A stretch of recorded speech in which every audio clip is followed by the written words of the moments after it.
welcome back to Waste Some Time with Jason Green. I am Jason Green. Sorry, we're getting started a little late for those of you who are here watching the live broadcast. The rest of you are watching this on a replay and have no idea. But I got caught up in my hand therapy. I got this thing called trigger a finger, and it's right in here. And so they give me this. They give me this therapy because they don't know about giving me surgery, but I think I'm going to need the surgery. And then you just go back to the hand therapy anyway. So I apologize for being late. We got a lot of fun things in store today, especially today. We have a co-host sitting in with me for the day, Matt Thorne. You know Matt from Ratt and Cutt and Jailhouse, and he has a brand new solo CD right here, Back the Funk Up. I have one of the first copies. You can buy this off Matt's website. Link is in the description right now. And he'll also have it at upcoming Stephen Pearcy shows. So we're going to talk to him in just a minute about those things. And then this Friday, new tour diary will be coming out. That's from Virginia. I don't really remember much about it. Maybe Matt can refresh my memory. But that one is coming out this Friday. If you're a member of Patreon, you already watched it because it was sent out last night. So Patreons watch everything first. Channel members will watch it after that. So that's there, and a little later, maybe we'll find out where in the world Wednesday 13 is on the road. That could happen anytime in the next couple hours. So anyway, without too much further ado, let's bring in Matt Thorne. Hey, bud. How are you, Matt? Good to see you. I'm doing good. How about you? Good. You know, most people, we see each other a lot. I wouldn't want to see them on a day off, but always happy to see you. Well, you come visit Burbank every once in a while, and we welcome you and Michelle. Bitsy's never been here, but she doesn't travel very much. She doesn't travel well, is what you're trying to say. That's okay. Yeah, it's too long a trip, but yeah, we do enjoy visiting you guys in Burbank. And I wore this shirt because your wife said that this was a nicer shirt to wear. She is not big on the copywritten images and band T-shirts. Right. She doesn't like distraction. She likes logos distract from the host. Mm-hmm. So she likes to have it clean and just simple. Now, I don't like V-necks, but she says I look better in V-necks, so I'm wearing one. But typically, I just prefer the crew neck. Yeah, I kind of like V-necks, but I trust her opinion. She's a professional. She knows what she's talking about. She does. And she styled your cover of the new CD right there. She participates in all this. Yep. I'm the Photoshop guy. She kind of leads the creativity. It was my idea to put the little bases on the back to show it, but typically she's telling me, I send her texts in her diva den, and she texts me back because I'm in the man cave. Mm-hmm. She's in the diva den, which is about 75 feet from me. And so she texts me and tells me, no, to get rid of that. So I do. Yeah. You're one of the reasons your relationship is probably so successful is she's always right. And she is always right. Yeah. I think that's the key to pretty much any good relationship. Just know your place, and it'll be much easier. That's the key to anything. That's the key to success, I think. Yes. We're going to talk about the record a little bit more because this kind of came out of nowhere. It's a cool thing. And this is the first time you're talking about it, but we'll get to that. We did an extensive interview. I feel like it's been over 2 years now. It's been before you were back playing with Stephen, and probably before I was tour managing. That was probably when we put out the Rough Cut 3. Yeah, Rough Cut 3. Yeah, and so that was an extensive interview, and if people want to know more about you, they can go look at it. But I want to recap some of that for people watching who might be new to you. And also, the more that I've traveled with you, the more some of these stories are so incredible in your life. And I think that people would like them. So starting as a kid, junior high school, you grew up in the San Diego area. That's right. And what I want to pick it up where, because I always think, I wanted to be a bass player, and I never understood what a bass player did necessarily. I didn't know where you come in and what you do. And I kind of learned just where to put my fingers. There was no feel to it. I just knew that this is where you play. I didn't really know how to get from one place to the other. I just did what I was told. So I was interested in how you became a bass player because there's a lot of guys who were. I was a guitar player first, and you have a great story about how you came up with the bass. You went into a music store, and what happened? Well, I knew this lick on acoustic guitar. It was kind of a boogie lick. It kind of was a 3-chord progression thing. And it was all I knew on guitar. I think I knew Walls of Jericho and other things, but I'd already forgotten by this time because I took guitar lessons when I was very young, probably about 7 years old. So at 14, when you're going to play bass, that's 7 years later. So I forgot all these kind of folky songs. And I walked into a store. I just got into Kiss Alive, that album. I was like you. I couldn't hear the bass at all. I didn't know what part was what. It all sounded like maybe that's the bass, the rhythm guitar. I couldn't really tell, but I liked Kiss. And so I walked into the store and I realized Kiss were rock stars. And I asked the guy there, I think it was a place called Apex? Apex Music or Albert's Music. I'm pretty sure it was Apex. I walked in there. I said, "Hey, what is the quickest route to being a rock star?" And he said, "Play bass." So I said, "Okay." So I go, "Where's the bass?" So he showed me this one bass. It was a Fender Music Master. It was a small scale Fender. It was a cheap version. It was playing, I think at the time it was like $150 or $170. And I picked it up, and there was another guy in the store, and I went, and he goes, "That's amazing." So I looked at my mom and I said, "Can I have this?" And she said yes, and we got it. She bought it for me, and I immediately signed up for bass lessons at that store. And and I just thought, oh, it's only going to take. Now the guy did tell me it doesn't mean you're going to be a good bass player by the time you become a rock star, but you'll be able to get through it. So I figured that's pretty good. I don't really have to be good yet. I only have to, and he said, maybe you could do this in a year. I said, wow, I'm 14 years old. By the time I'm 15 or 16, I'm going to be playing the form. But it didn't turn out that way. It took a little longer than that. It took a little longer, but so you get your first bass. Now, is it true that when you went there was a band playing in the parking lot? That was later. I went to this. This is after I had took up the bass, and I went there to buy, I think, Pink Floyd Animals. There was a warehouse record store right next door, and I went there, and there was a band setting up in the parking lot. And I think I was just turning 15, maybe I was still 14, but the band was Mickey Ratt, and there was Steven, another fellow I played with before, Tim Garcia. I think Bob Eisenberg, and that was the outfit. Stephen played guitar too, and they were setting up. I watched them set up, and then they opened with "Immigrant Song." I was immediately impressed by the bass player because he could do the pre-chorus, I guess you would call it, of "Immigrant Song," which is a very difficult thing still for me to do. It's a walk up, and it's really fast, and he was very good at it. And I was, wow, that's amazing. It took me years to be able to do that lick, but he was good, and the band was good, and I was very impressed. And I went on to meet Steven not till I moved to LA, which was probably 6 years later, 5 years later. The reason why you would move to LA is even more interesting because when you were in San Diego, you were living with Jakey Lee, right? That's right. And he threatened me. He said, "You're a wussy if you don't move to LA."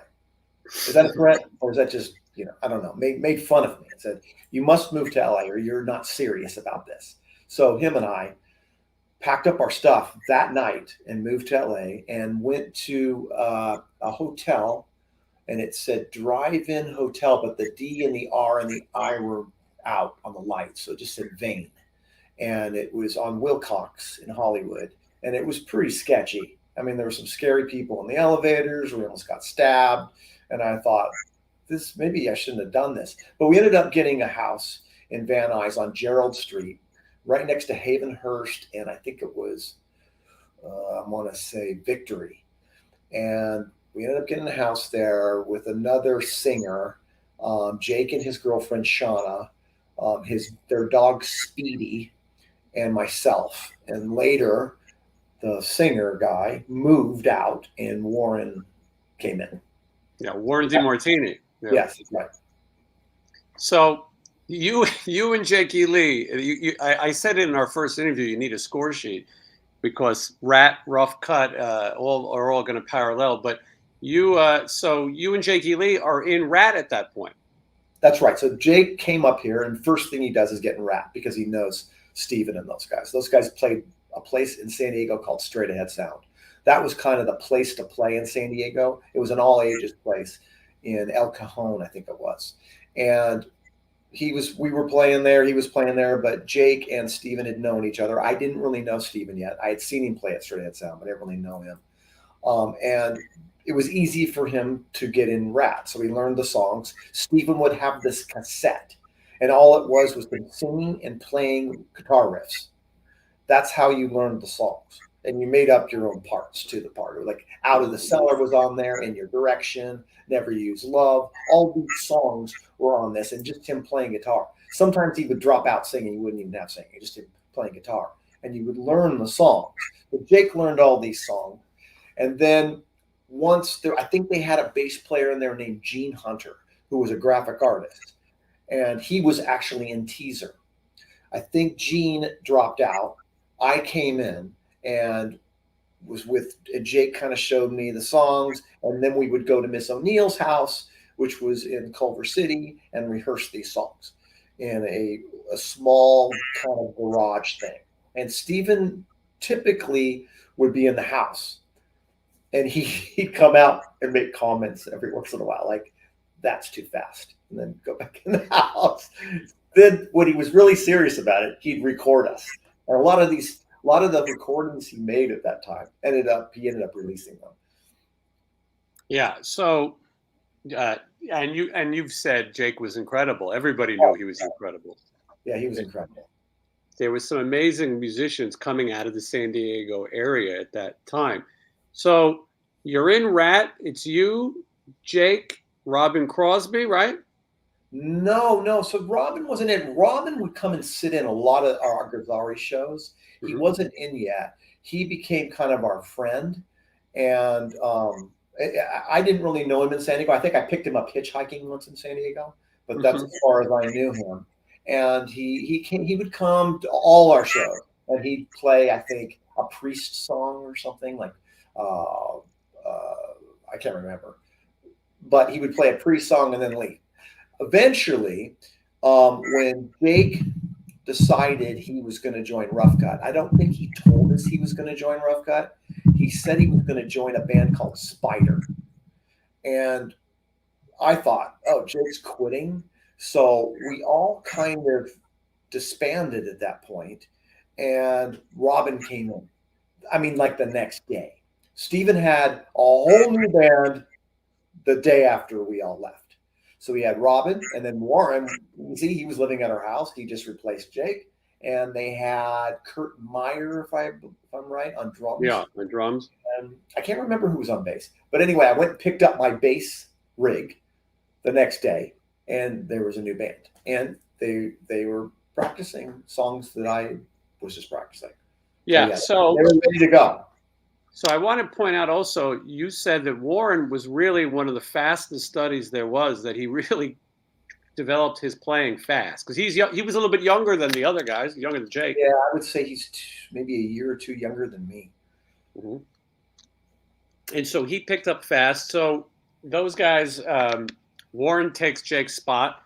And I see a lot of people with super chats and questions. I'm going to get to all of those.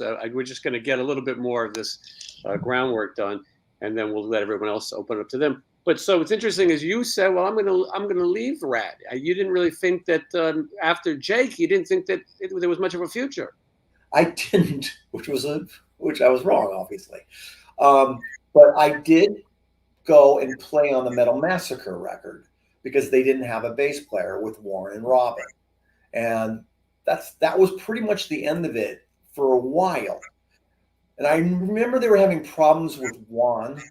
He was like jumping back and forth from Dokken to Ratt. And I did rejoin for a day.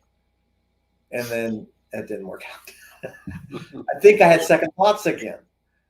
But yeah, there was a lot. Well, they could be a bit dysfunctional. yeah, once they got Juan and Bobby, the whole thing blew up.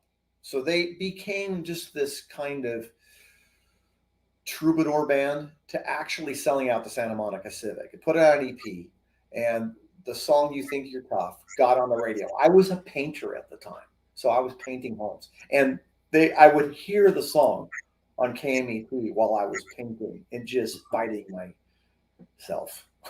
Why did I choose painting? Well, in that Ratt history, you are the first bass player to ever record with Ratt. Yeah, you Metal Massacre. That's the first released recording. Obviously, a little band called Metallica was on there too. Right. But Tell the World, that's the first recording of Ratt, and you are the bass player on that track, as you pointed out. Now, you referred to a couple of the songs that you had been part of that they put out after. I think Steven got mad at me last time I told this story, so I'll tell it briefer and hope that he's not watching. I doubt he is. But Back for More, which you've been credited now. It took some time, but the riff that's the intro to the song and the chorus you wrote, right?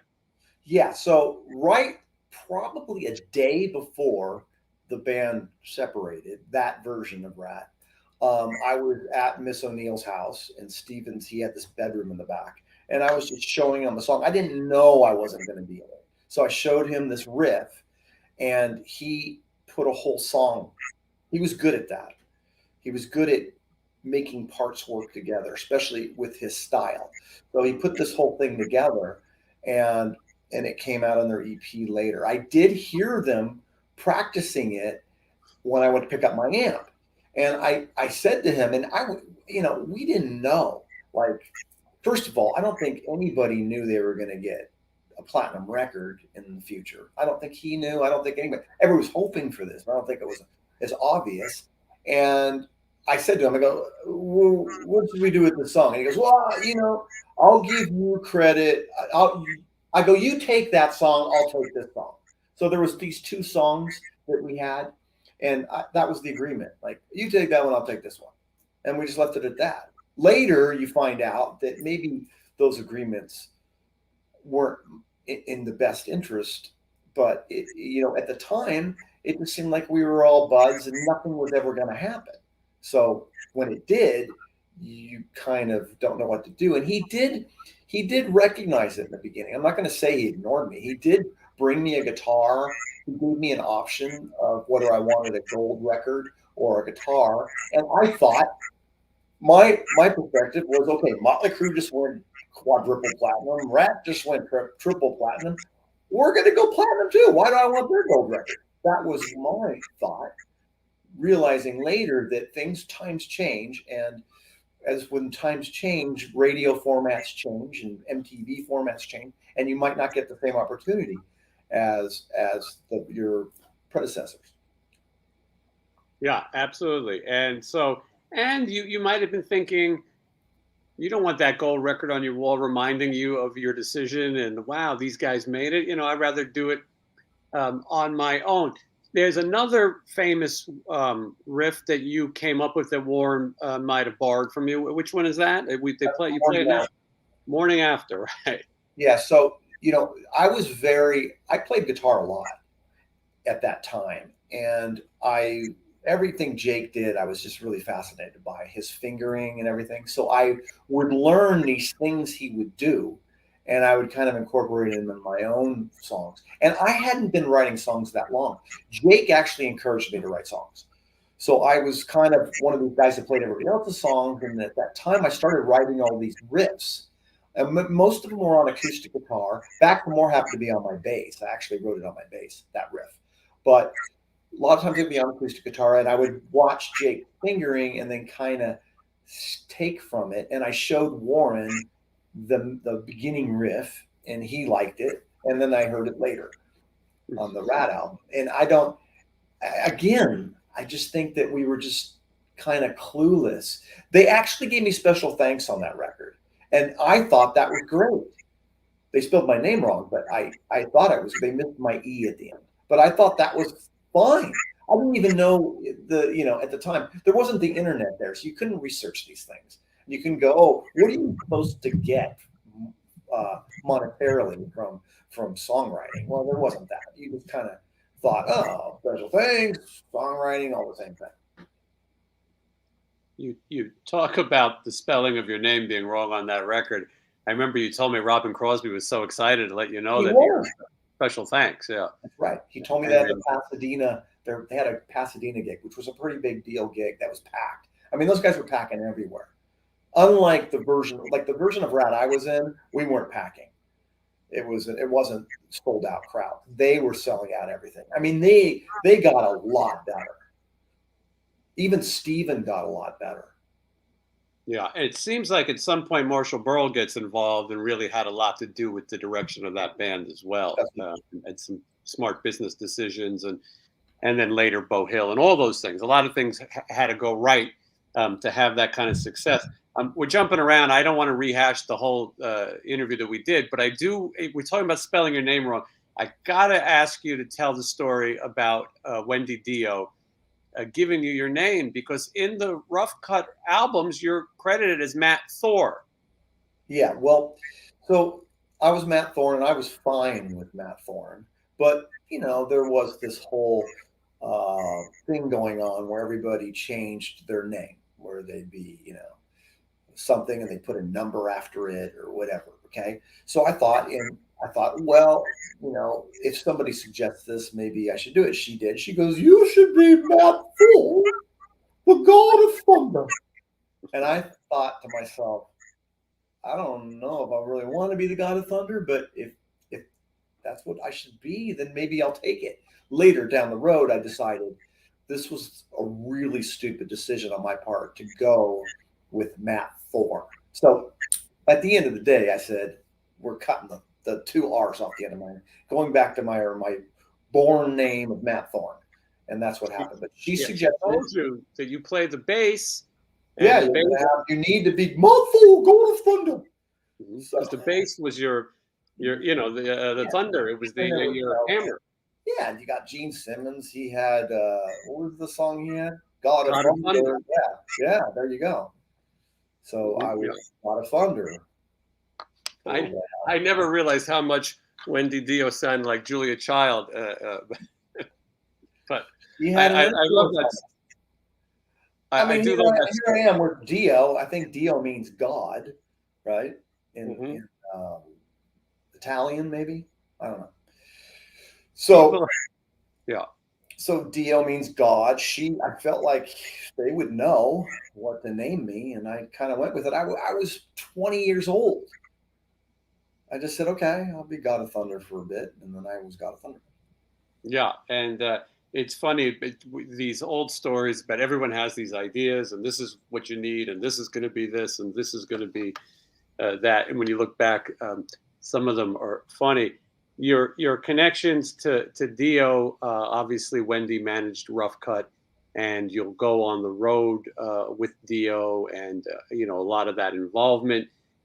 You've told the stories before. You lived in Dio's house while he was on the road. You and Amir got to travel on his tour bus. Matt, I'll say you're a very mild-mannered guy. You're one of the reasons why I think everyone loves working with you. You're a soft-spoken guy and easy to deal with.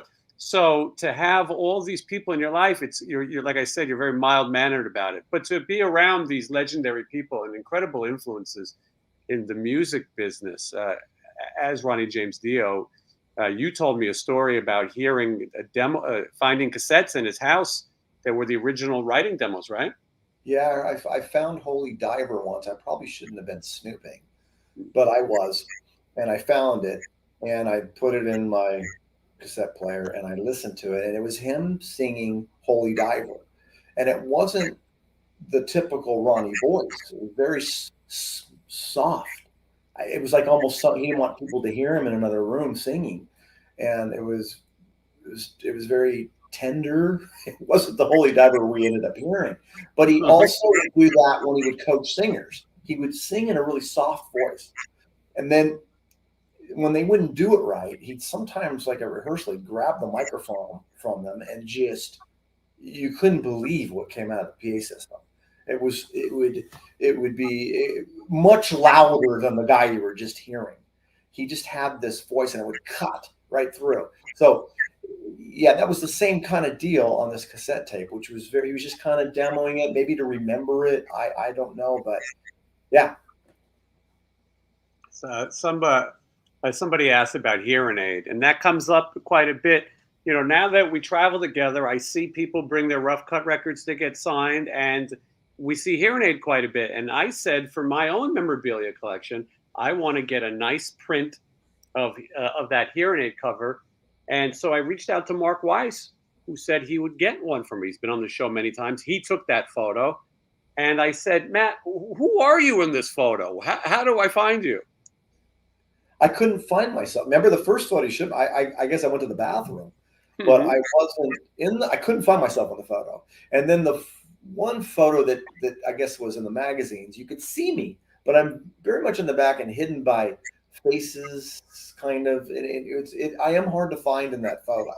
I didn't really appreciate that whole hearing aid thing. We were touring. Amir and I were staying at the Holiday Inn. We had nowhere to live, so we had this hotel room, which we ended up living there for like a month or two. And we just were driven there to this A&M Studios and walked in. And I didn't really know what was going on, except that it was kind of a We Are the World of, where am I?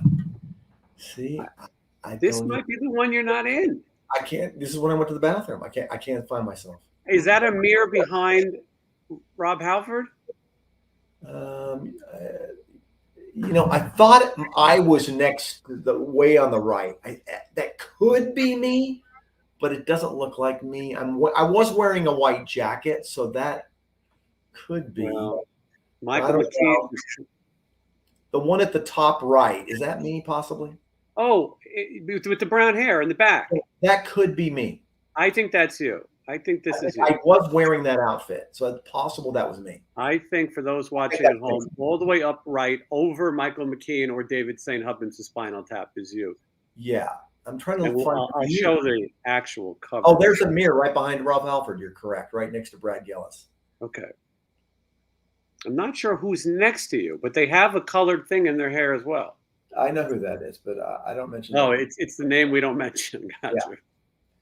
Gotcha. Now, who else is here? We got Neil Sean up front. We have Kevin Dubrow, Vince Neil, Jimmy Bain. Let me see what else. I won't mention. And we got the guys from Spinal Tap. Mm-hmm. We got Vinny Appice. We got the guy from Blue Oyster Cult right behind, near Vince behind him.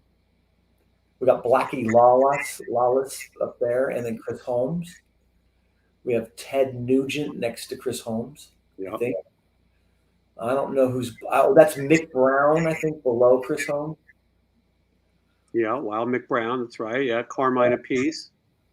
I'm not sure. There's maybe a Twisted Sister guy back there. I think Eddie Ojeda is all the way in the back, behind Yngwie Malmsteen. In front of him looks like Jeff Tate. Next to him looks like Brad Gillis, I think.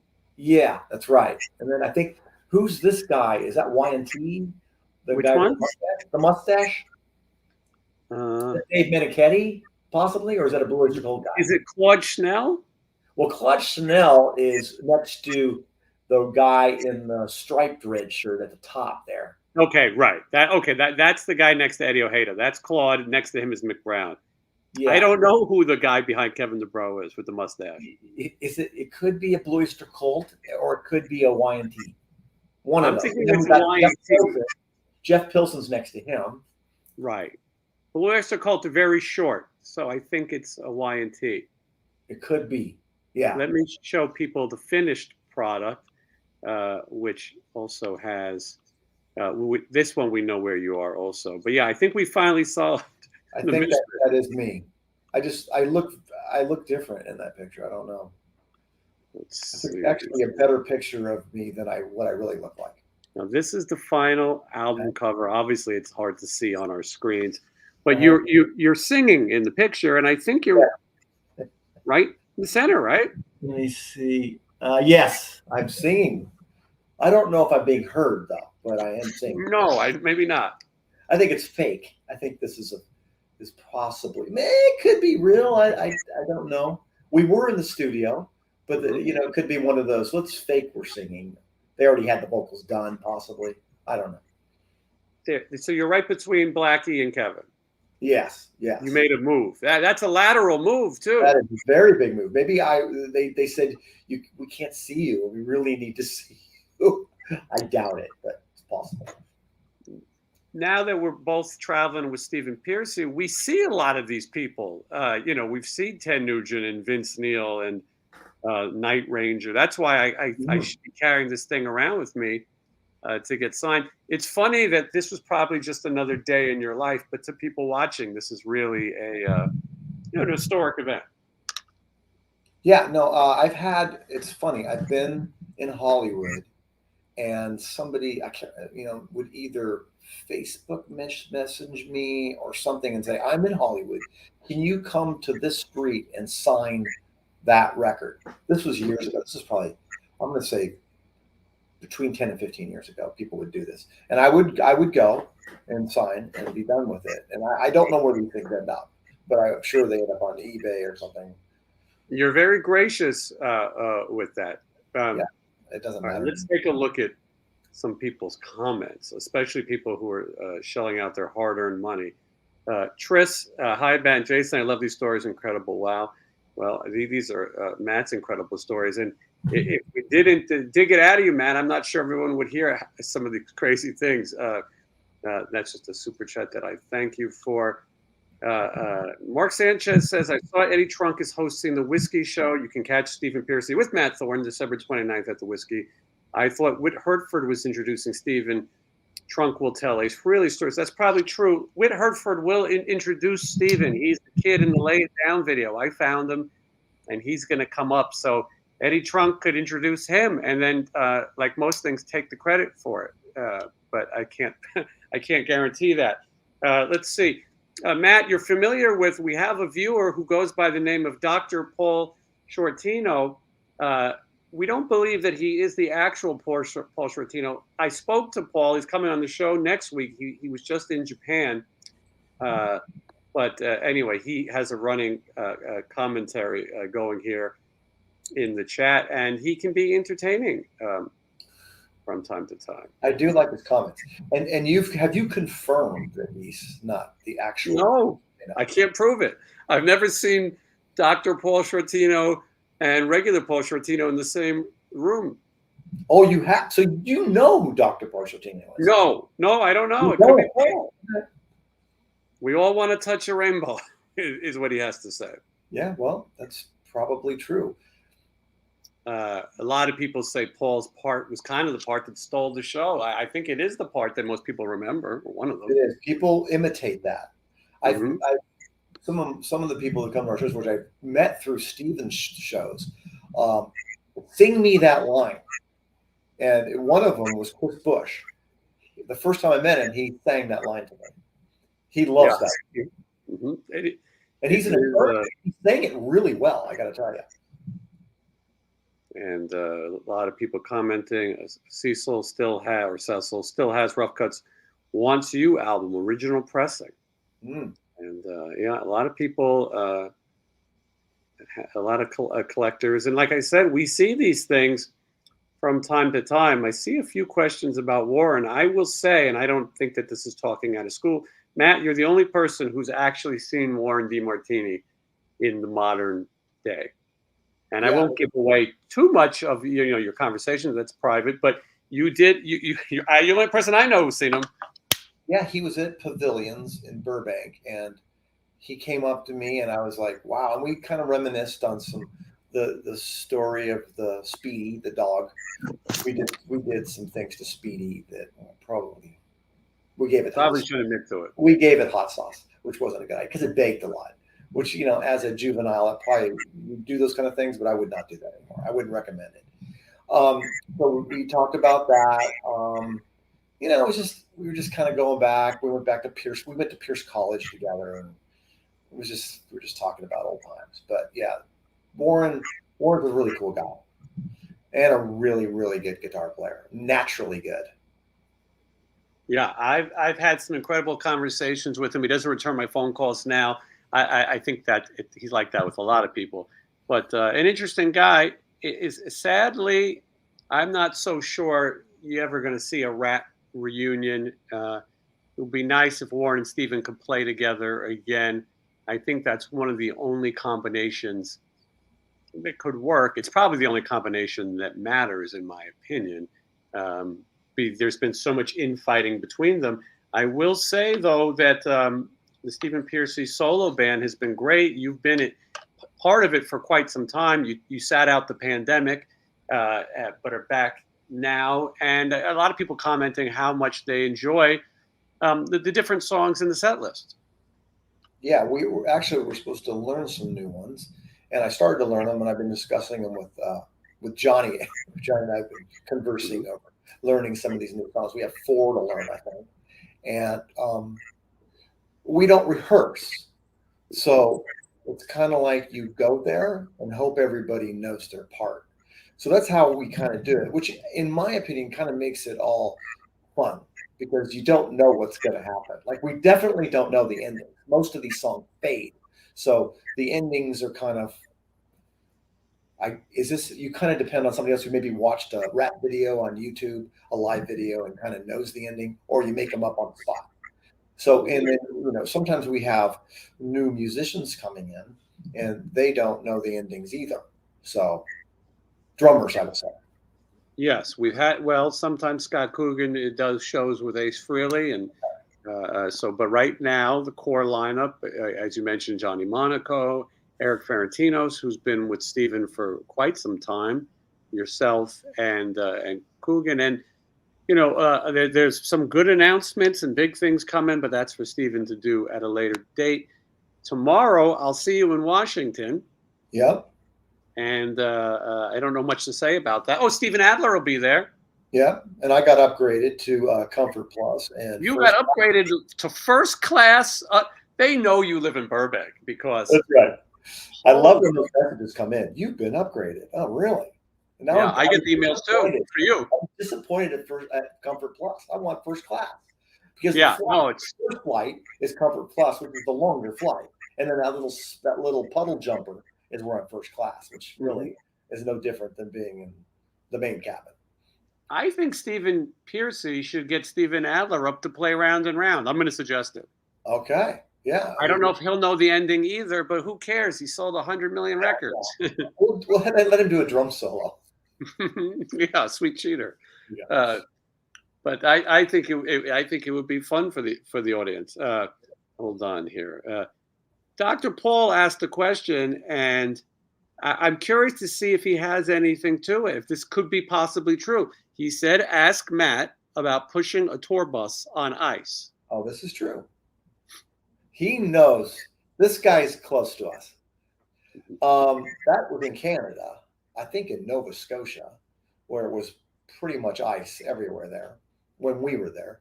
And the bus was trying to go up the hill, and it wouldn't because it was slippery, so it was sliding down the hill. So we first made the attempt to get in a position, all of us in the bus, to weight down a certain section. I think it was the back of the bus, to give it more weight, to get those tires digging in to the ice, which it was partly working. And I think Paul Shortino had to get out and use a little bit of muscle, which he has. He's very strong. So he got out there and attempted to push a little bit. I think I stayed in the bus. I wasn't gonna. I'm skinny.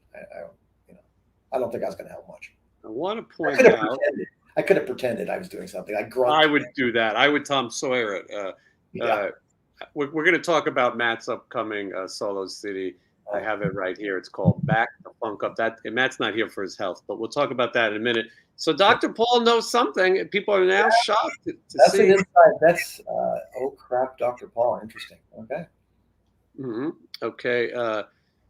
AZ asks, does Matt still write with Steven? And Matt made the EP sound. I'm not sure what the second part of that is.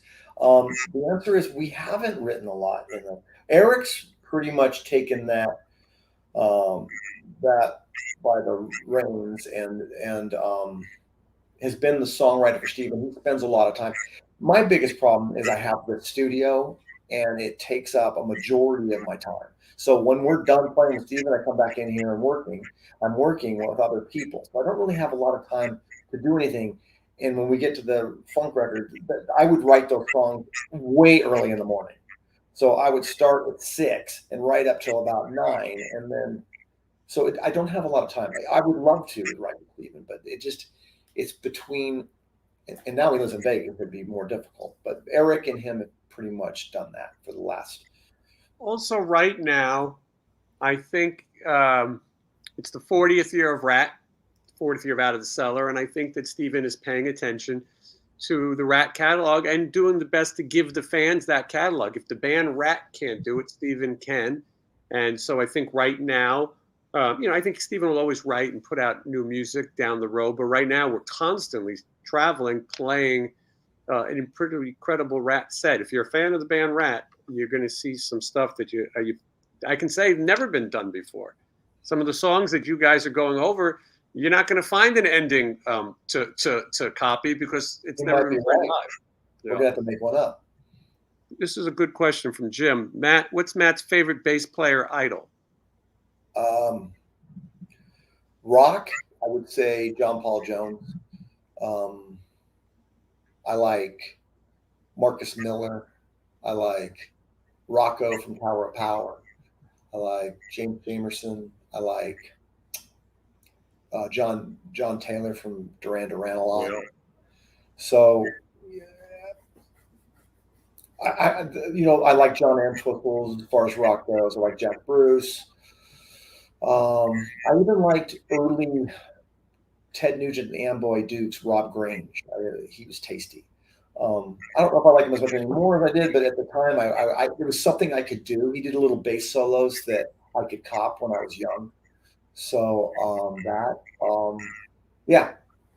We spend a lot of time talking about bass players. I wanted to dedicate a whole show to sort of talking about famous bass lines. Maybe you'll come back and we'll do that.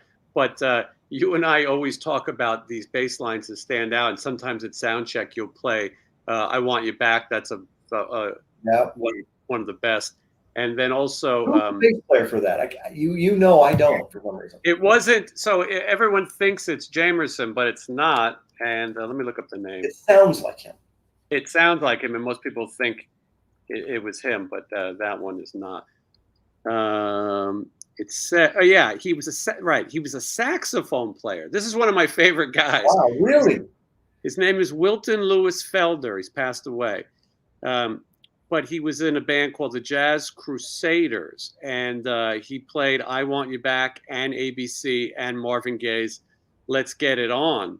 Wow, really? Another one that a lot of people thought yeah Jamerson played on. And he there's an incredible song. One of my favorite bass songs is called "Street Life" by the Crusaders, and I believe that he is the bass player on that song as well. It was used in the Jackie Brown movie.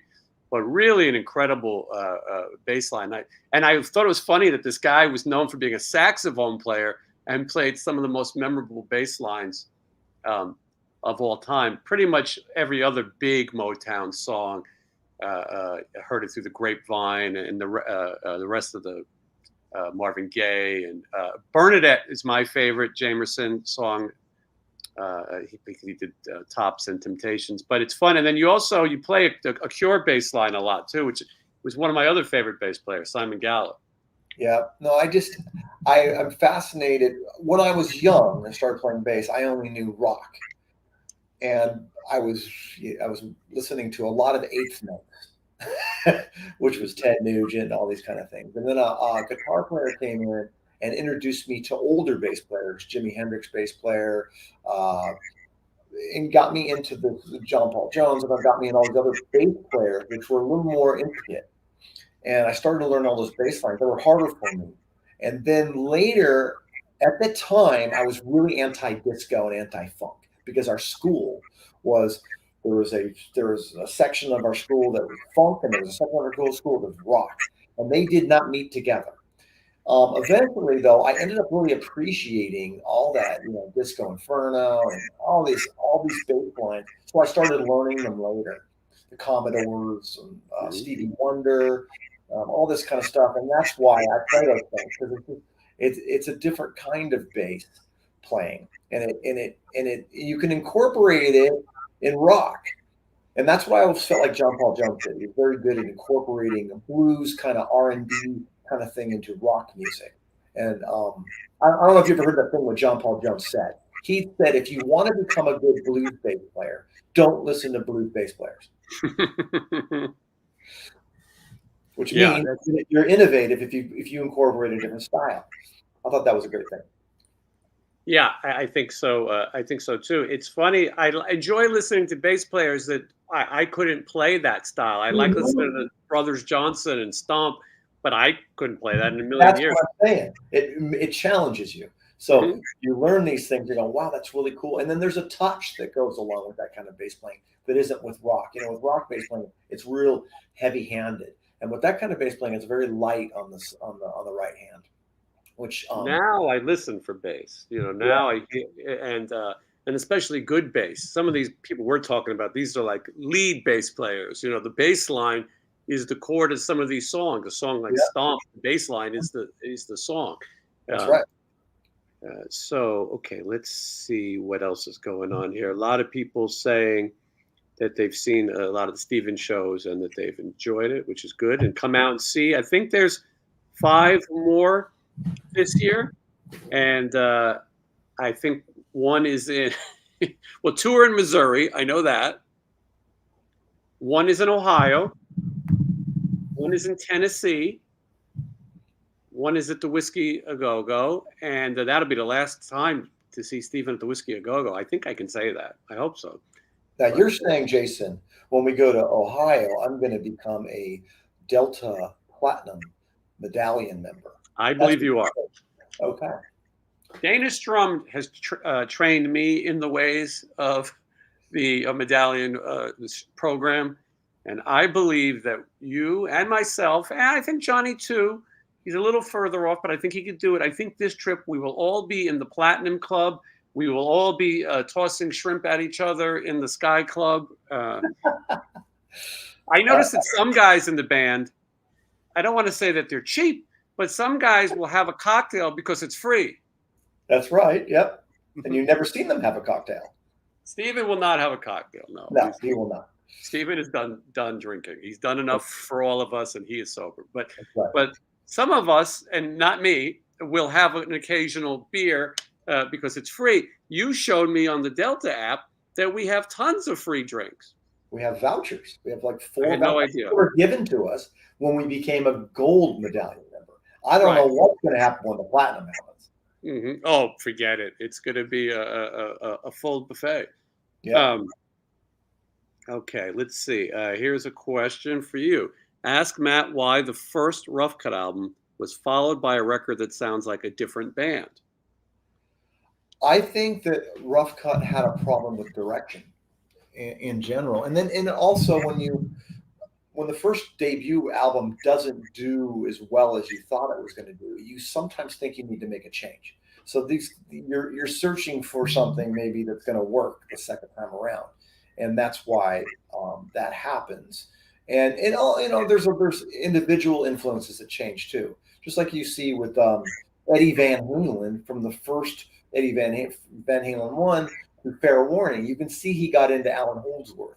You can hear it. So sometimes when you're moving along as a musician, you start getting different influences, you start playing different, and if everybody does that individually, that contributes to the change. I think Paul Shortino should write a book for a lot of reasons. He's had an interesting life, but there are things that happened in the Rough Cut business trajectory that have never been spoken of, and they won't be spoken of now either.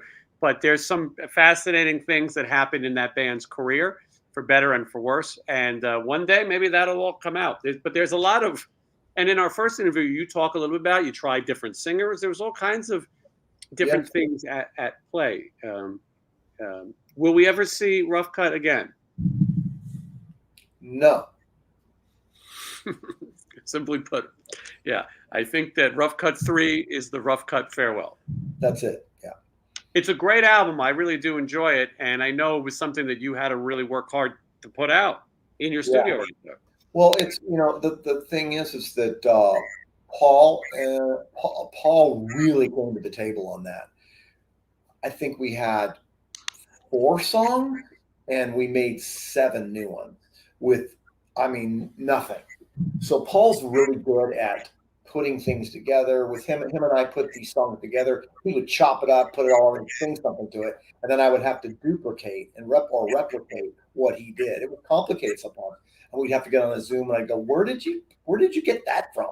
And I'd put it in the section, and he would sing to it. So it was Paul really came to the table for this and really did a great job. I have to give him a lot of kudos for that.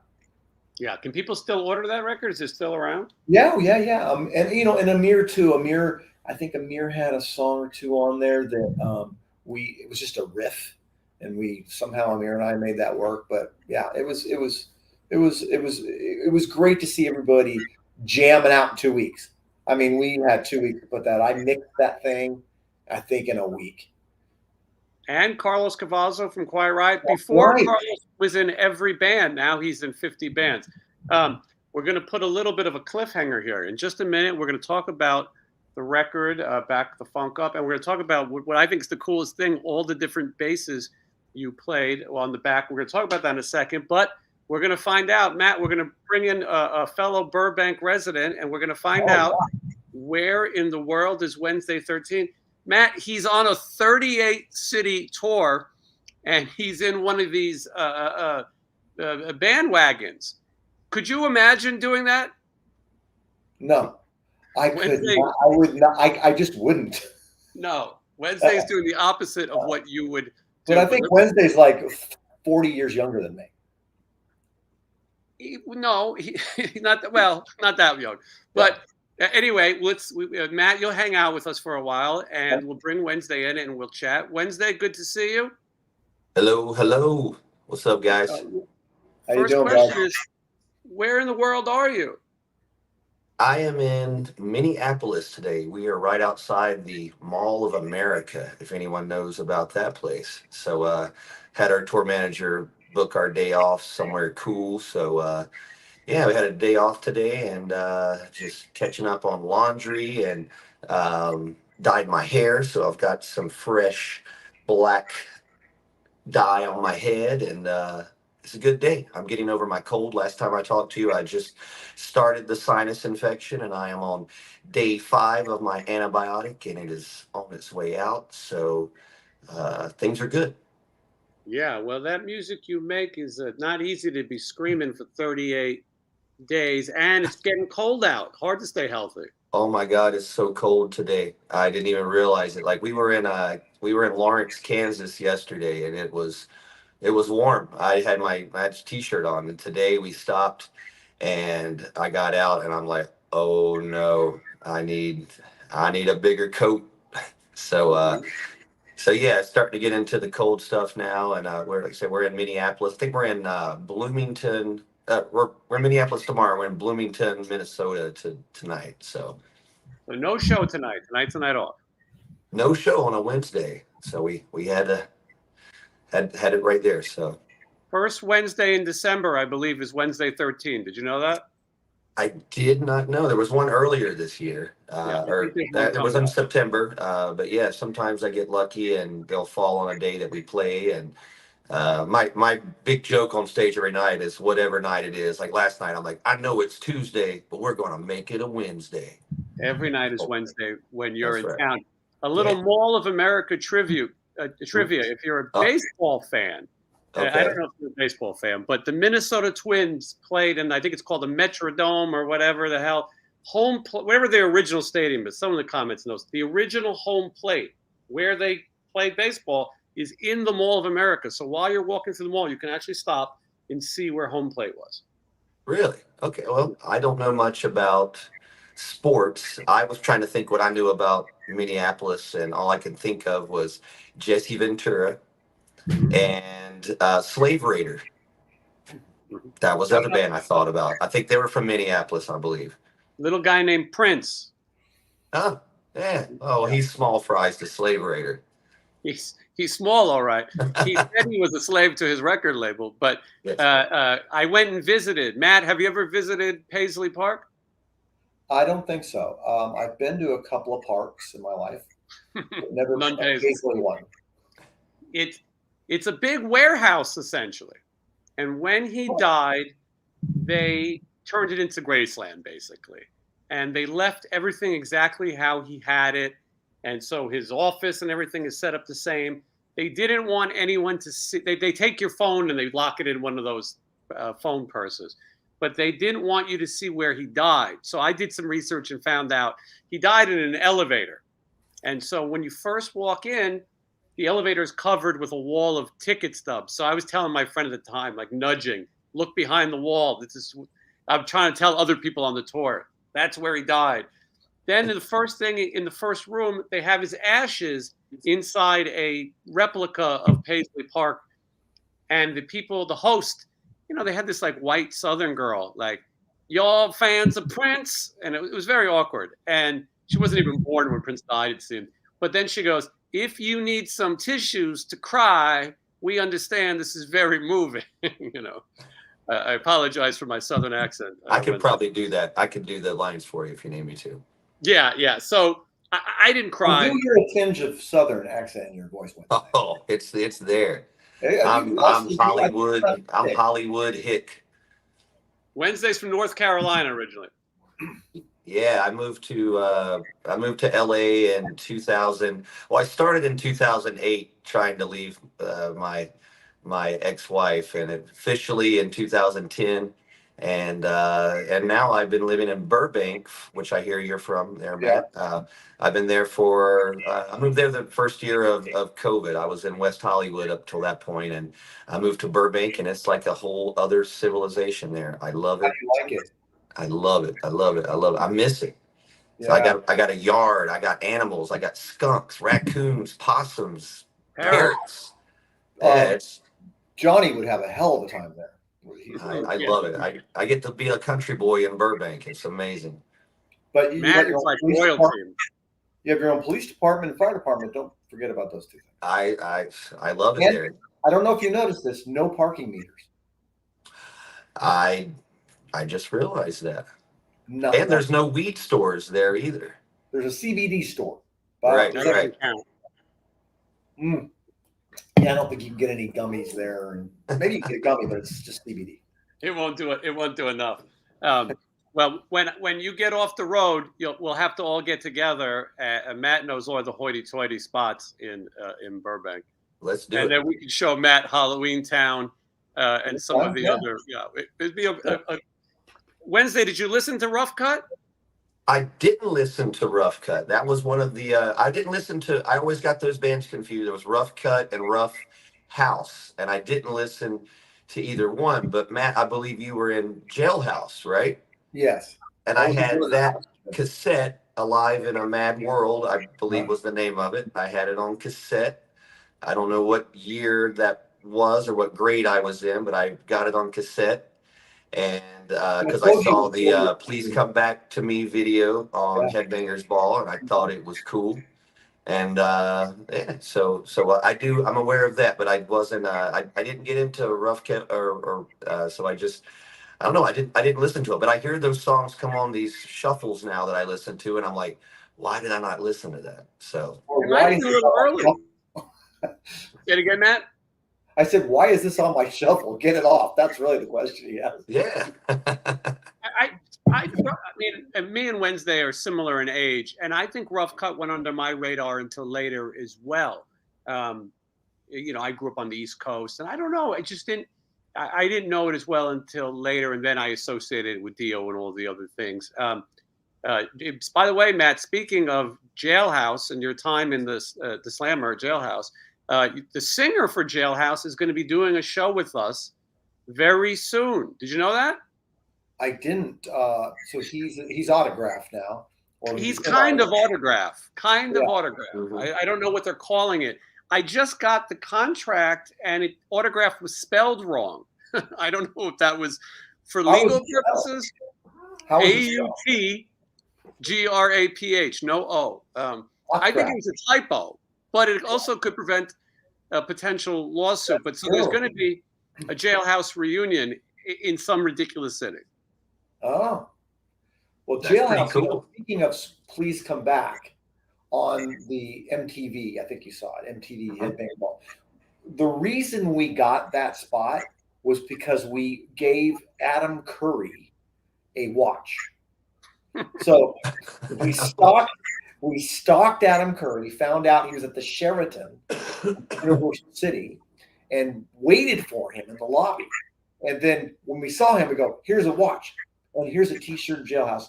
Please have us being played. So he wore the T-shirt on a Headbangers Ball thing, and then eventually played it. So we actually bribed him. That's pretty cool. That is very cool. I'll tell you another piece of trivia about that Sheraton, since we're talking Sheraton trivia. That is where Telly Savalas died. Oh, really? Who loves you, baby? He lived there. Yeah, he lived there. He didn't want to live he liked being taken care of and having room service, so he lived there. And at the end of his life, he died. Someone makes a good point. Scott Weiland died right outside the Mall of America on his tour bus. So be careful Wednesday. Okay. All right, let's see. It's great. This is a great. We have questions.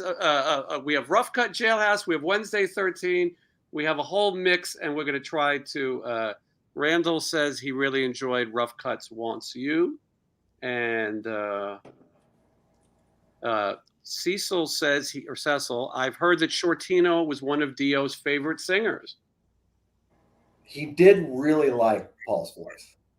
I will say that. I don't know if it's one of his favorite singers, but he liked, his favorite singer was the chick from Scandal, if I remember right. Patti Smith. Yeah. Patti Smith was almost in Van Halen. That's a story that she auditioned for Van Halen. I'm not sure when. She ended up marrying John McEnroe.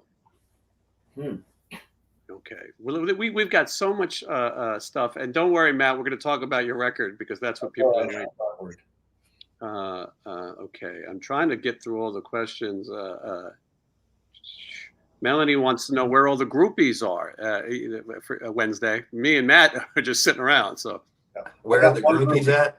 Oh, they were knocking on our door last night in Kansas. They just kept, like, there was this one girl who just kept knocking, going, "Y'all want a party?" They're like, "No, not right now." She just kept coming back and kept coming back. But they're there. Sometimes you got to look for them. Sometimes you don't. Sometimes they come looking for you. You play. Say it again, Matt. Not at our shows. I was going for that too. I was going to say they don't come looking, and yeah, when we're in the Holiday Inn in Oroville, not so much. No. Dean Kinney says, "Love the show, Jason. Tell Matt, big fan of his." And okay. We've been having Dr. Paul's been bringing up Paquito Mas a lot. Matt, do you like Paquito Mas? I like the ahi burrito without cheese. I like Paquito Mas. My lady likes that place. So I like to pretend like I like Mexican food, but I really don't know if I do or not. But is Paquito Mas is kind of like a Baja? Yes, now it is. Entree. I used to work in another life in a building there called Vivid. Vivid Video was right next to Paquito Mas on whatever that street is. I don't know streets. I don't even have a driver's license. Cahuenga. Yeah. Mm-hmm. All right. I'm trying to go through everyone's questions. If you guys have questions for either Wednesday or Matt Thorne, now is your chance. Eric is learning for the first time that Matt co-wrote Back for More. That's because he didn't get a proper credit at the time. Kevin Smith, I believe it's a Kevin Smith, not the Kevin Smith, says hello to me and Matt and Wednesday. Looks like he said hello to me twice, but okay. Okay, hold on. Andrew Zen is saying, Matt used to have Thor as a last name, which is close to Thor is in Thursday. Maybe Matt can be Thursday 13. Clever, That's clever. that's clever. That's super clever. I I like that. probably would have went. Thor's Day. I probably would have went 19. I'm skipping some questions. Some of Matt's former band members, he's okay not talking about. Yes. So it's good. This one I hate. We get this one every now and then.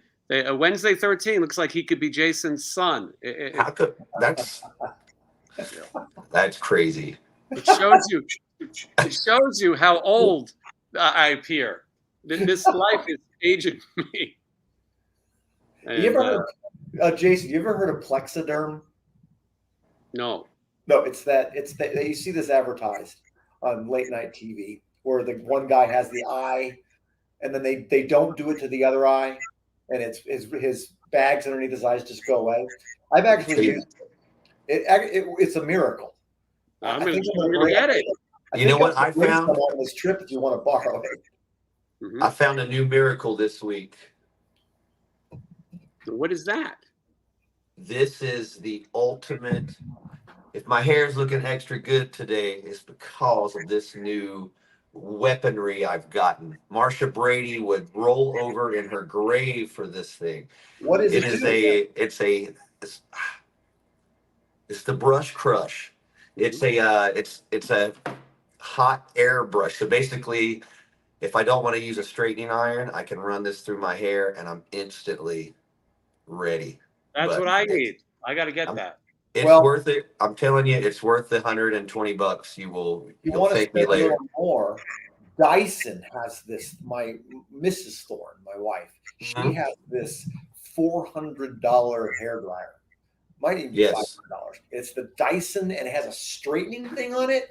And I'm going to tell you something. This thing will straighten your hair in one strike. You just do one swoop, and you're perfectly straight. I need it. But it's $500. I need the one Wednesday has. Yeah, I mean, you know what? I'm willing to try Dyson. I'm also a big fan of vacuuming. I vacuum our bandwagon twice a day. I act like I get mad when it gets dirty, but I actually enjoy it because I love to vacuum. So I would love to put a Dyson onto my head. Maybe I can come over to your house and try it. No, you'd be surprised. And I don't know if it. See, the good thing about it is I think because it's one sweep of a straighten, you're not going to destroy your hair because it's just like, and there's not multiple times you have to go through that. All right. So I'm willing to try it. Anything to get this quicker because when I wash my hair, I've still got curlies and stuff in it. It's not as perfect as it looks, folks. I gotta work for it. So one of you is older than me. The other one is very close to my age, and I look I look older than both of you. So I'm gonna get this eye cream, and then I'm gonna. What is it called? Plexiderm, which is. I'll see you on the plane tomorrow. It's at CVS, but it's supposedly made from a jellyfish.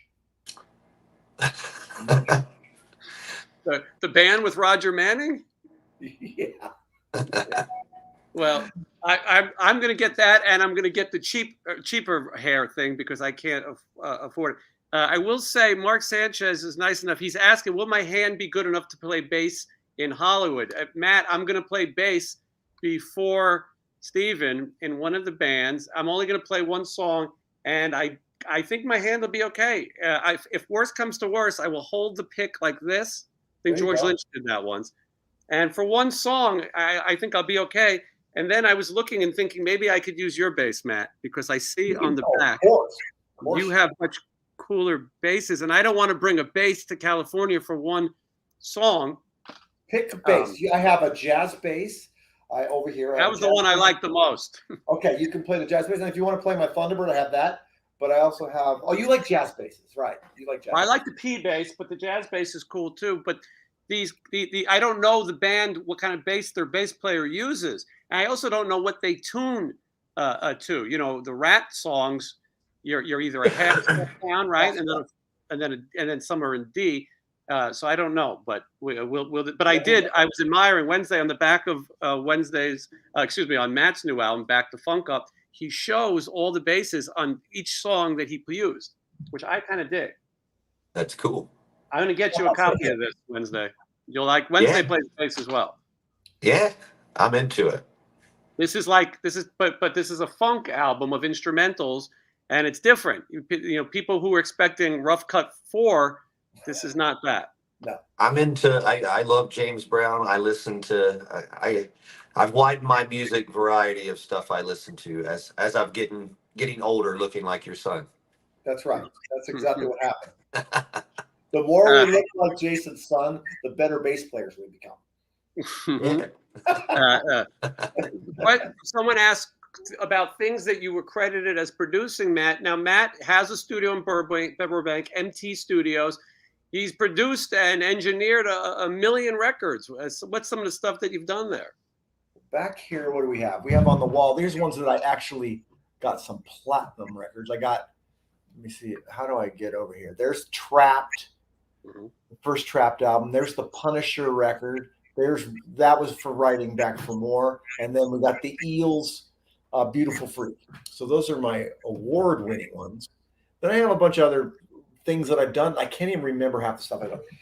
Basically, I probably mixed and recorded, I'm going to say close to 3,000 plus songs.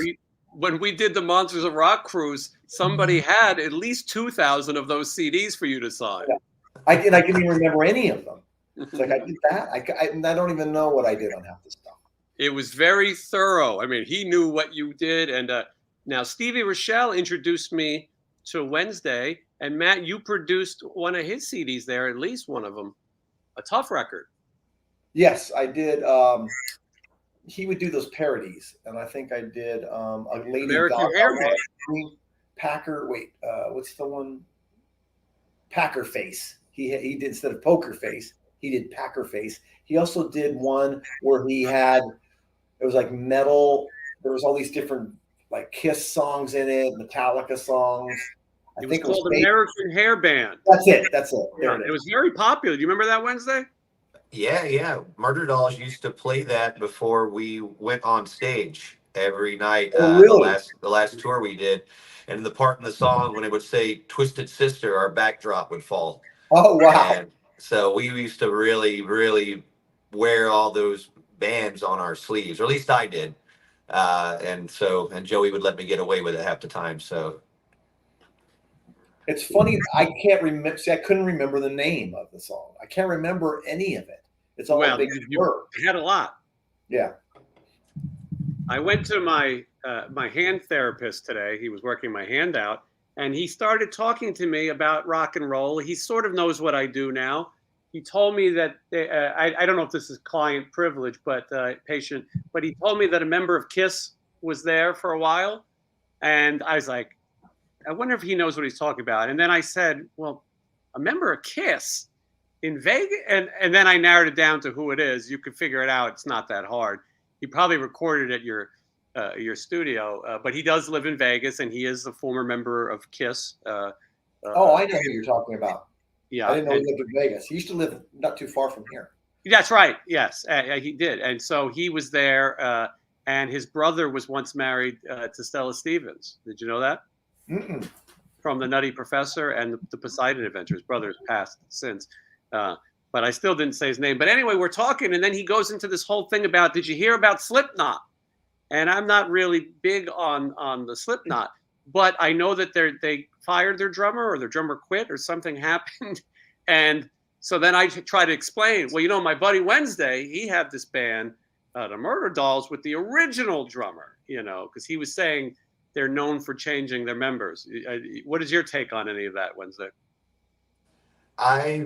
Someone sent me a message and, just like, hey, what do you think about this? And I'm like, Slipknot was never on my radar.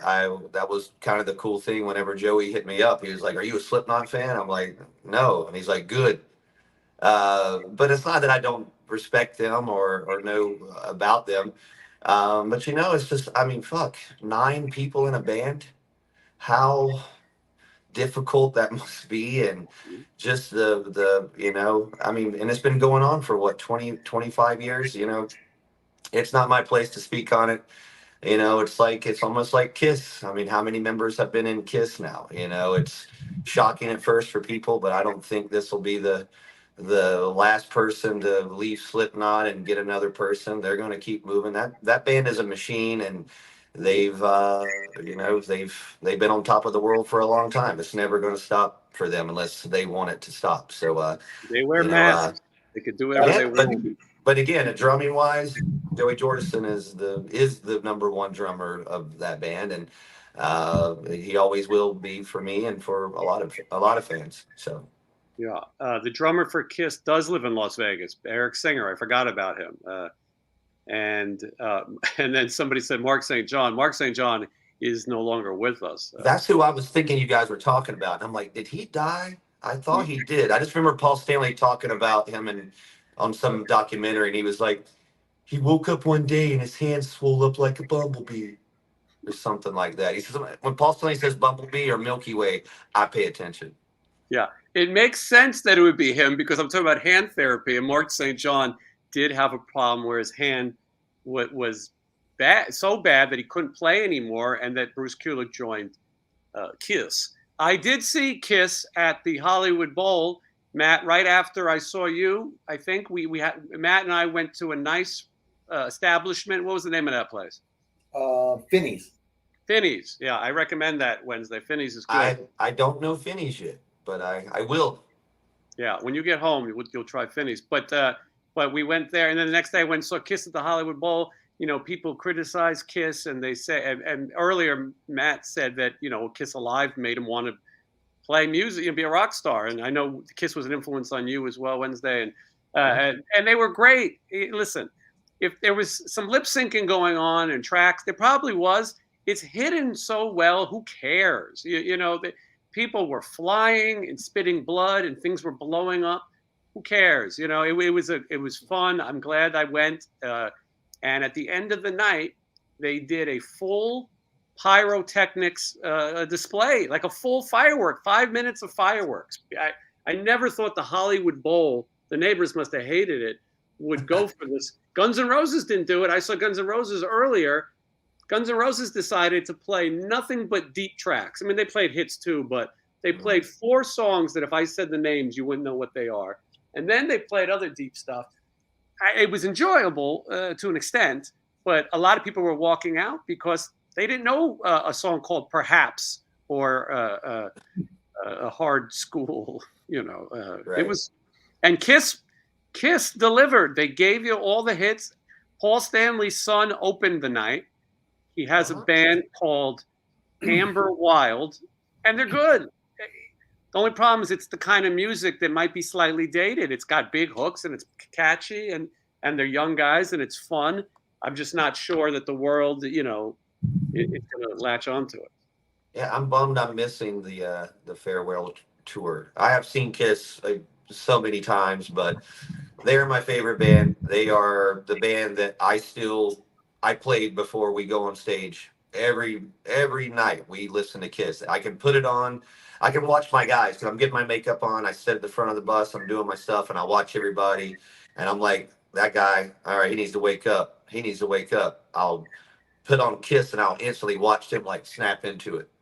It's been universal. It's made pretty much all the guys in my band, but you know, half of them were, you know, the reason we do this is because Kiss, and we still listen to it. It still excites us, and they're the greatest live band. They set the bar, and no one has topped that. It's just that's what rock and roll is to me. What Kiss has done and still do. Matt, do you have a Kiss story? You must have seen Kiss. Oh yeah, I saw Kiss when I was 14 years old. Love Gun tour. Nice. You topped us. Yeah. It was the first. So I just started going to concerts. I saw Peter Frampton. I saw Ted Nugent. I saw Queen. I saw all these bands. But Kiss was the first concert I went to after all those other concerts that everybody stood up the entire show. Like nobody ever sat down. So back in the 1930s, when I was going to concerts, the people would sit down in chairs. Right. But that was the only concert that did not happen. So it was really thrilling. I think I had loge seats, whatever those mean now. It was kind of like, you know, probably in the middle of the arena. It was at the San Diego Sports Arena. So I was a little further away, but it was like I mean, I couldn't believe what I was seeing. It was exactly what I saw in pictures. You know what I mean? That's all you saw at the time. I think there was a show that they came on that I actually taped it with my Super 8 camera. There was no sound, but it was just like my TV. I was actually filming my TV. And that was the only time I ever seen them kind of live. And they played I Want You, Take Me, I think it was, some other song. But anyway, that was the only time I ever seen them kind of move. Everything else was just in pictures. Then all of a sudden I see this. It was very thrilling. My first Kiss show was much later, but it was Hot in the Shade tour. It was at Madison Square Garden, and the bands opening were Winger, Slaughter, and Winger. Now I see Dana Strum every day. Talked to him on the phone today. We were budgeting plans and all kinds of things, and so it was funny. And then I toured with Winger for a little while, and then that show went on to be Eric Carr's final show with Kiss. He died of cancer years later, but that was the end. I think I said on one of the shows last time, my first Kiss concert was the Revenge tour, and it was even extra awesome because Faster Pussycat opened. That's when Tammy changed his look. But I didn't tell you this part is that Trickster opened the show, and I really wasn't into Trickster, but me and my girlfriend were hanging around trying to see backstage or something, and we saw PJ of Trickster, and my girlfriend, I'm like, wave him over here, do this, do something, get him over here, and so she does like, hey, whatever, and I'm like, come over, and he's like, no, and then she's like, please, and he walks over, and he really kind of goes out of his way, and he walks up to us, he goes, what's up, and we're like, where's Faster Pussycat? And he goes, fuck you, and walked off. So I'll remember that. Well, I remember you who opened for Kiss when I saw them was Cheap Trick, and I never Cheap Trick at the London tour. They were opening for Kiss. I had never heard of Cheap Trick, but they were so good that the next day I went to the Warehouse record store next to the Apex music store where I saw Mickey Ratt play and bought Cheap Trick in color, that album. Nice, yeah. That's you topped us on the bill. Yeah, you did. Question for Matt. Matt, did you produce Badlands' last CD? Dusk? I mixed it. I mixed that record. And they want to know if you still talk to Jake E. Lee. Not too often, but when I see him, I do. We kind of talk about old times. Jake was a big influence. So we go way back. He used to be back at that Straight Ahead sound scene in San Diego, and he was in a band called Teaser. And he was like the hero guitar player of San Diego. So, I kind of reminisce on the old times in San Diego. And then when we moved up here for a while. Yeah. But I don't talk to him. But I did talk. He came in here probably around 2000. I want to say late 90s, early 2000s, somewhere to do that record. And I had done one song with him before on his solo record he did for, I think, a Japanese label. I can't remember. Wednesday, you joined us late. We were talking earlier. Matt lived with Jake E. Lee and Warren DeMartini. I was watching earlier. I got to hear all the scoop on. I was dyeing my hair when I heard you guys talking. Jake E. Lee was at our show at Vamped.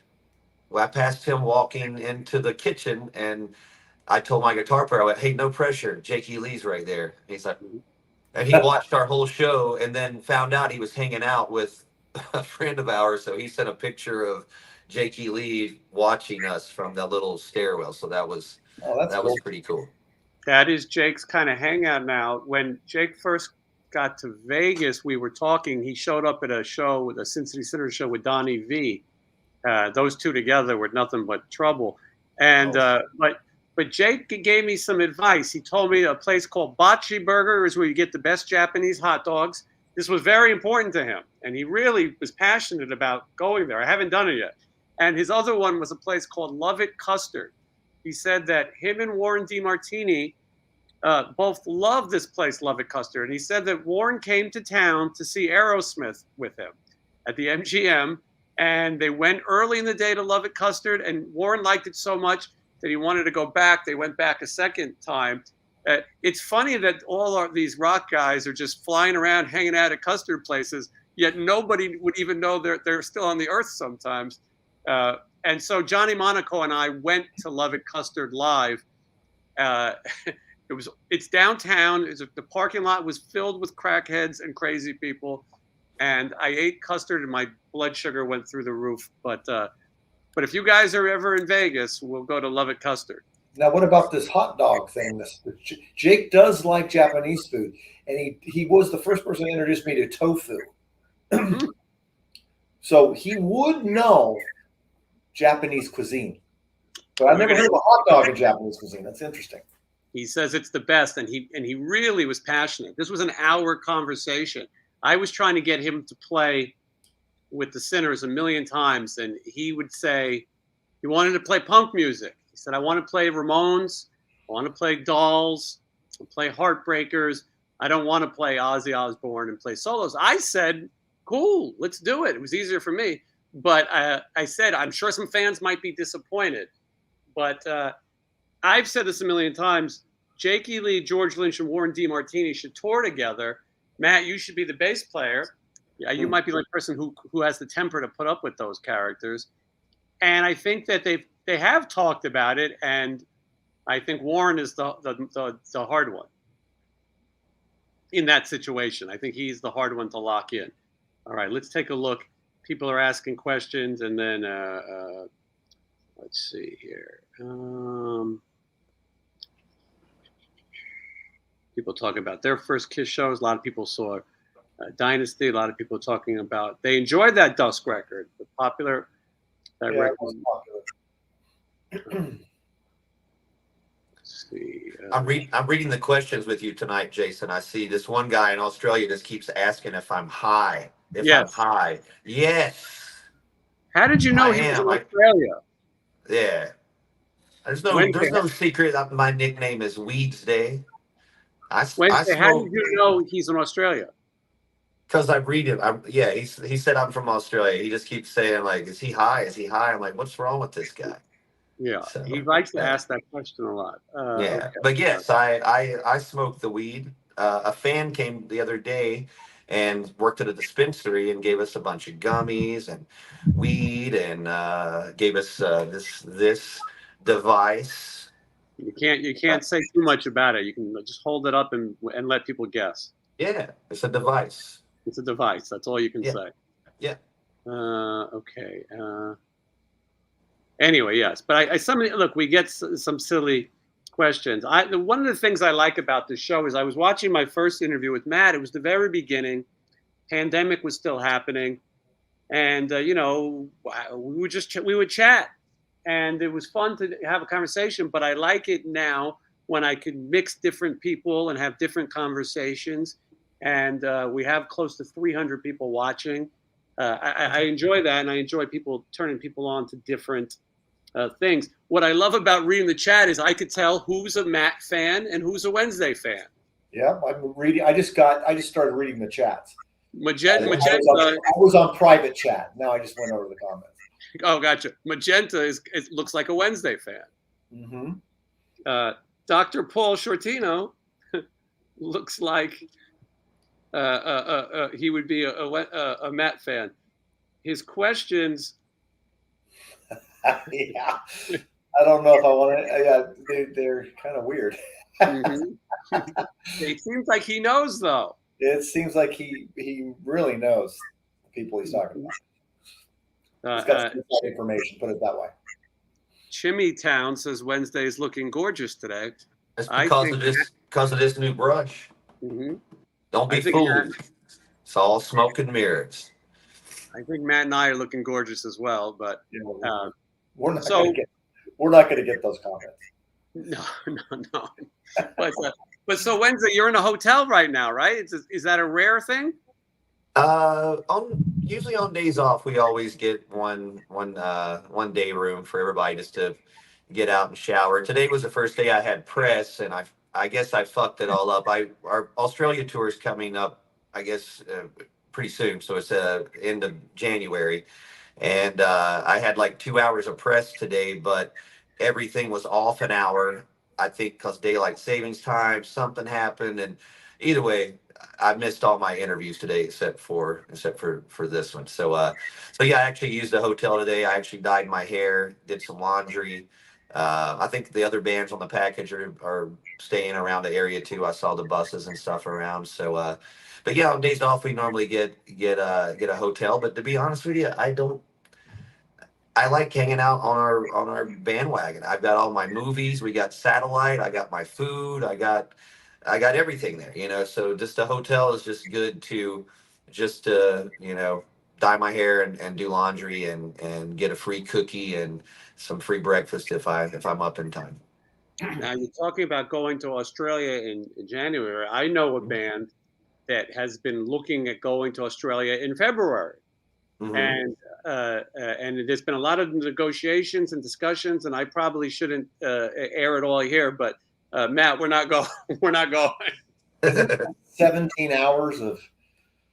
We're not going. It's not 17 hours. It's about 13, 14 hours. But I'm telling you, actually, I think our tour's the first week of February. It's not January. Australia is so worth it. It is the greatest.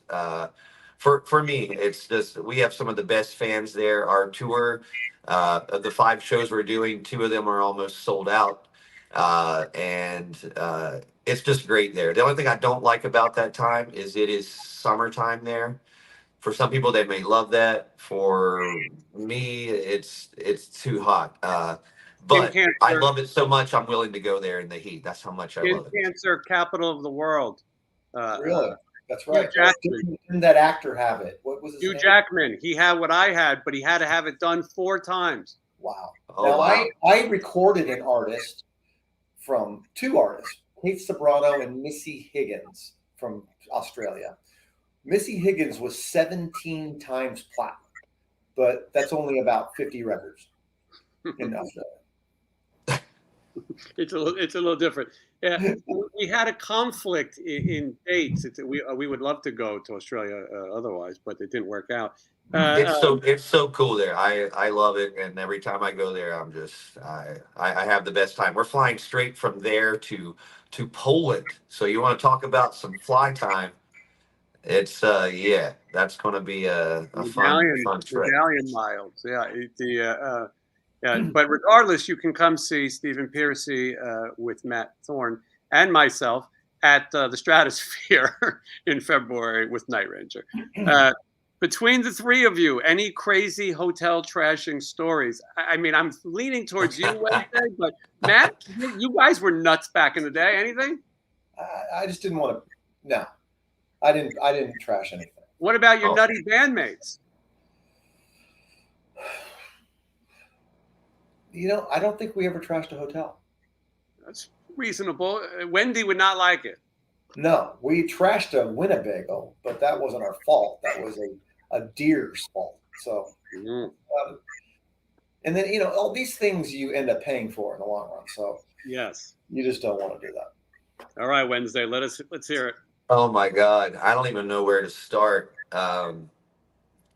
I've learned not to do that anymore. The wrong way. I've paid a lot of money. One particular incident, I won't even go into it, but Kerry Kelly, when he was in Alice Cooper's band, I paid for a television that he destroyed because it was in my room. So, Kerry Kelly, you owe me an old 1999 television. When those are worth a lot more now. So, he's going to be at that Stratosphere show. I'll let him know. But one of the story I was telling this story the other day, I don't remember what year this was. I just want to have to do the math on it, but it was around. I told you I'm obsessed with the TV show Eastbound and Down and the character Kenny Powers. Mm-hmm. I was watching an episode of that in England, and I was really drunk one night, and it was one of the episodes where they were picking on, really upset, and I went down to the lobby, and I was like, I want to get breakfast, and they were like, oh, your room doesn't include breakfast, and I'm like, but I've stayed here, and we've got 3 rooms, and I lost my mind, and I went back to the room and started watching an episode of Walking Dead. It was right when Walking Dead was just starting to go down. And in between that and The Walking Dead, I got so mad. that they weren't going to give me breakfast, I just picked up the chair and I just started throwing it at the door. Like it was just throwing it, picking it up, throwing it, picking it up, throwing it, and yelling down the hallway, fuck you, or whatever. And one of the guys in my band was sleeping, and I totally forgot he was in the room because I was so drunk. He had earplugs in, and he sets up and he just takes his earplugs out and he goes, "What's wrong?" And I went, "Oh, I'm so sorry. I didn't mean to wake you up. Go back to sleep." And I picked the chair up again and I threw it at the door. And when I threw it at the door that time, the leg broke off of it. And it was like this super expensive English chair. And instantly my brain went, fuck, that's going to cost more than my guarantee tomorrow night. How do I fix this fucking chair? So I call one of my tech guys. He comes down with a Sharpie and some electrical tape, and we stick this leg back onto this chair and tape it and put it in the corner and kind of test it. I'm like, all right, we can get out of here before anyone collapses in this thing. Um, so yeah, that's the safest story I can tell you without involving people and knives and I'm going to tell you. I'm going to tell you a story I've never told before, publicly. So why not tell it to 300 people? I was working on a movie in the Valley. You can guess what kind of movie it was based on the location.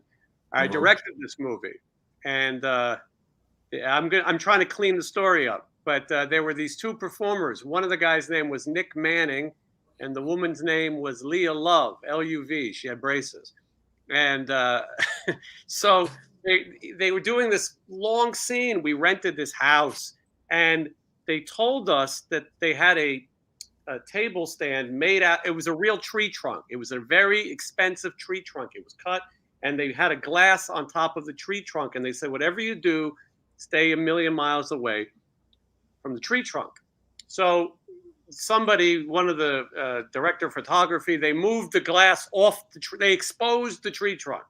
Okay, and one of the performers, his hand was very sweaty, and he leaned back and he put a big sweaty palm print onto the tree trunk, which really, this was like the most expensive piece of wood known to man. It was it was seeping in. And so we had to figure, how do we get out of here without knowing that we damaged the tree trunk? So my idea was put the glass back on the table and get a lot of magazines and put them around the spot. And then let's just get the hell out of here and hope that nobody catches us. And to this day, unless someone's watching, we got up with the tree trunk. Dr. Paul is making, I don't know if I can say what he's saying, but the performer was known for saying this in his scenes before he would erupt. He would say it. And he was very famous on Howard Stern for saying it. And I remember the cameraman told me, look, he does this thing where he gets really loud and he says this thing really ridiculous, like a wrestler. And I go, I don't want to do that. That's stupid. So I forgot. And everyone's silent, in that line of work, you just are waiting for the day to end. And then he dropped that famous line. Anyway, I hope that story is good. One person knew Leah Love. One person knew. I like using the term erupt. I need to start using that. I need to erupt soon. It's been a couple of days. Mm-hmm. Anyway, I'm glad that we got to share that story. All right, Wednesday. I'm gonna wrap up with you and let people know where they can see you. So official Wednesday 13, right? Correct. That is the site on Instagram, which is where I really like to. I usually prefer that. That's under Mr. Motherfucker 13, I believe, because someone stole Wednesday 13 before I could do it. Me and Matt were thinking about that same name, but yeah. So that's where you can find all the dates. I think we have we're at 23 left to go. So I get 23 shows. So yeah, we knocked a huge dent out of it. Everything's been killer. And next week we're getting into like 4 or 5 in a row. I think they're going to be sold out. So it's been good. I'm having a blast. I'm enjoying it. I have not. It's exact opposite this time last year when I canceled my tour because I was not having a good time. Yeah, you're gonna finish this one, right? Yeah, for sure. Whoever has tickets for the next 20 something, to make sure. And you'll pop back again Wednesday. Matt and I we'll be leaving to go somewhere ridiculous as well next Wednesday, but we can't. Yeah, I think next Wednesday we're in Flint, Michigan at the Machine Shop, which is one of my favorite venues. It's a killer venue. They treat bands great there. They made it for bands. Like the sound is like you walk in and it's like you're instantly happy. So yeah, that's where I'll be next week. I'll probably be doing that from the bus and check in and let you guys know what's up. Sounds good. And so, okay, so Wednesday, we'll check in next Wednesday. And thank you for joining us. Matt, you and I are going to talk some bass CD. All right. Okay, cool. Next Wednesday. All right. All right. So what an interesting dynamic. Yeah. I don't think I've seen you have 3 folks on before. Have you had them? A couple of times, not often, but I think I've had one time I did a whole band. That was tough. Jesus, like 5 people. Are they all talking at once? Most of them kind of followed, like. Oh, good. Yeah, but I mean, it's with 2 people, it's hard sometimes. But it was interesting. All kinds of folks living in Burbank. You know what I mean? We'll see them at Finney's maybe, or I don't know if there's any Japanese burrito hot dog stands around here, but maybe we're gonna attend. Yeah, we're gonna find a place. Okay, Matt, let's talk about it. Back the funk up. You sat here for an hour and 40 minutes. We can at least plug this properly. Link is in the description, so you can buy it, and you can also buy for the first time, I believe, Matt's personal guitar picks. So that is available as well. I know a lot of people collect these things. We see people coming to the shows asking for these things, so now you can buy those at your website. I have a guitar pick here. Oh, you got one? Okay, I'd like to see that. It's possible that I put it in this little pick jar. Mm-hmm. Matt has an entire merch stand coming. I mean, this is designed by my wife, my merch stand. Did I put one in? I don't think I did. I'd have to go in the house and get it. But I do have one. Should I get it? Yeah, why not? Okay, be right back. And I could probably just show the one on the screen. I bring my stylist in because she's credited in the back of this. She's credited on the back of this CD. I saw it, yeah. And people seem to like her thing on your show. Let me see if she's awake. That's the problem. Because the strike's over. So she works at a TV show. Did the strike? Is that official? Yeah, the strike's in it for sure. So she's at this TV show. Let me see. I'm getting texts from her. Okay. I don't think we're supposed to say the name of the show, but she works I'll bring it in. So she's bringing in the pick. Oh, good. She works on one of the biggest TV shows there is. Coming in, she's delivering it. And anyway, so she's my stylist, and so the strike's over, and so she's back to work. Right, and but she was fortunate or unfortunate to come out and see some shows. Yes, she was. She did come. She came out to York, Pennsylvania show, which was a festival with Vince, and I don't remember who else. And then she came to Salt Lake City, which was Great White and. Yeah, that was the storm. I had to go to the meeting about whether or not we could play with a storm 30 miles away. It was Vixen, Slaughter, Great White, and Steven. We did that, and then she came to. We saw Kicks together. She's in the tour diary. That's right. We did that was that York State Fair. Here she is. She's coming in with my pick. Mm-hmm. Now she's gonna. She knows. Hi, Ramel. How are you? How are you? Hello. Congratulations on having to go back to work. Yes, you can say the name of the shows. Okay. Well, it's a new show, yeah, and I think it's gonna last, right? Yeah. I think it's gonna last. It's season 20. We're getting ready to film. And Did you know that McDreamy was voted the sexiest man alive again? I know. I was very excited for him. Billy Bongwaters likes my wife. Oh, you guys are so kind. All right, get back to work, everybody. Bye-bye. Thanks, Ramel. Good to see you. I'll see you soon. I'll be there next weekend. Okay, take a look at Matt's pick. It's got my little signature on there. That's how I sign contracts. I drag that signature onto the contract line. Right, the signature's on the front, and then flip it over. It has your name. Matt Thorne, and then you have to give credit to the pick company. Yes, in tune. They do my picks and they do Johnny's picks. Thank you for hooking me up with that guy. He was super nice. And he's the president. Yeah. A lot of people saying hello to Mrs. Thorne. She steals the show. Dr. Paul Shortino likes her a lot. I like her too much. Oh, here's Michelle. Michelle's here. Michelle sat here the whole time waiting. Oh, wow. Hi, Michelle. I got to watch what I say. Michelle, ignore that story about the tree trunk. It was long before I knew you. So look, this CD is what we're talking about. Back the Funk Up. I listened to it. It's really fun. As I said, this is not a CD. You know, it's not a rock album. It's an instrumental record, but it is fun to listen to, and you get into it, and you can listen to it while you're doing other things as well. Probably great in the car. What made you do this, Matt?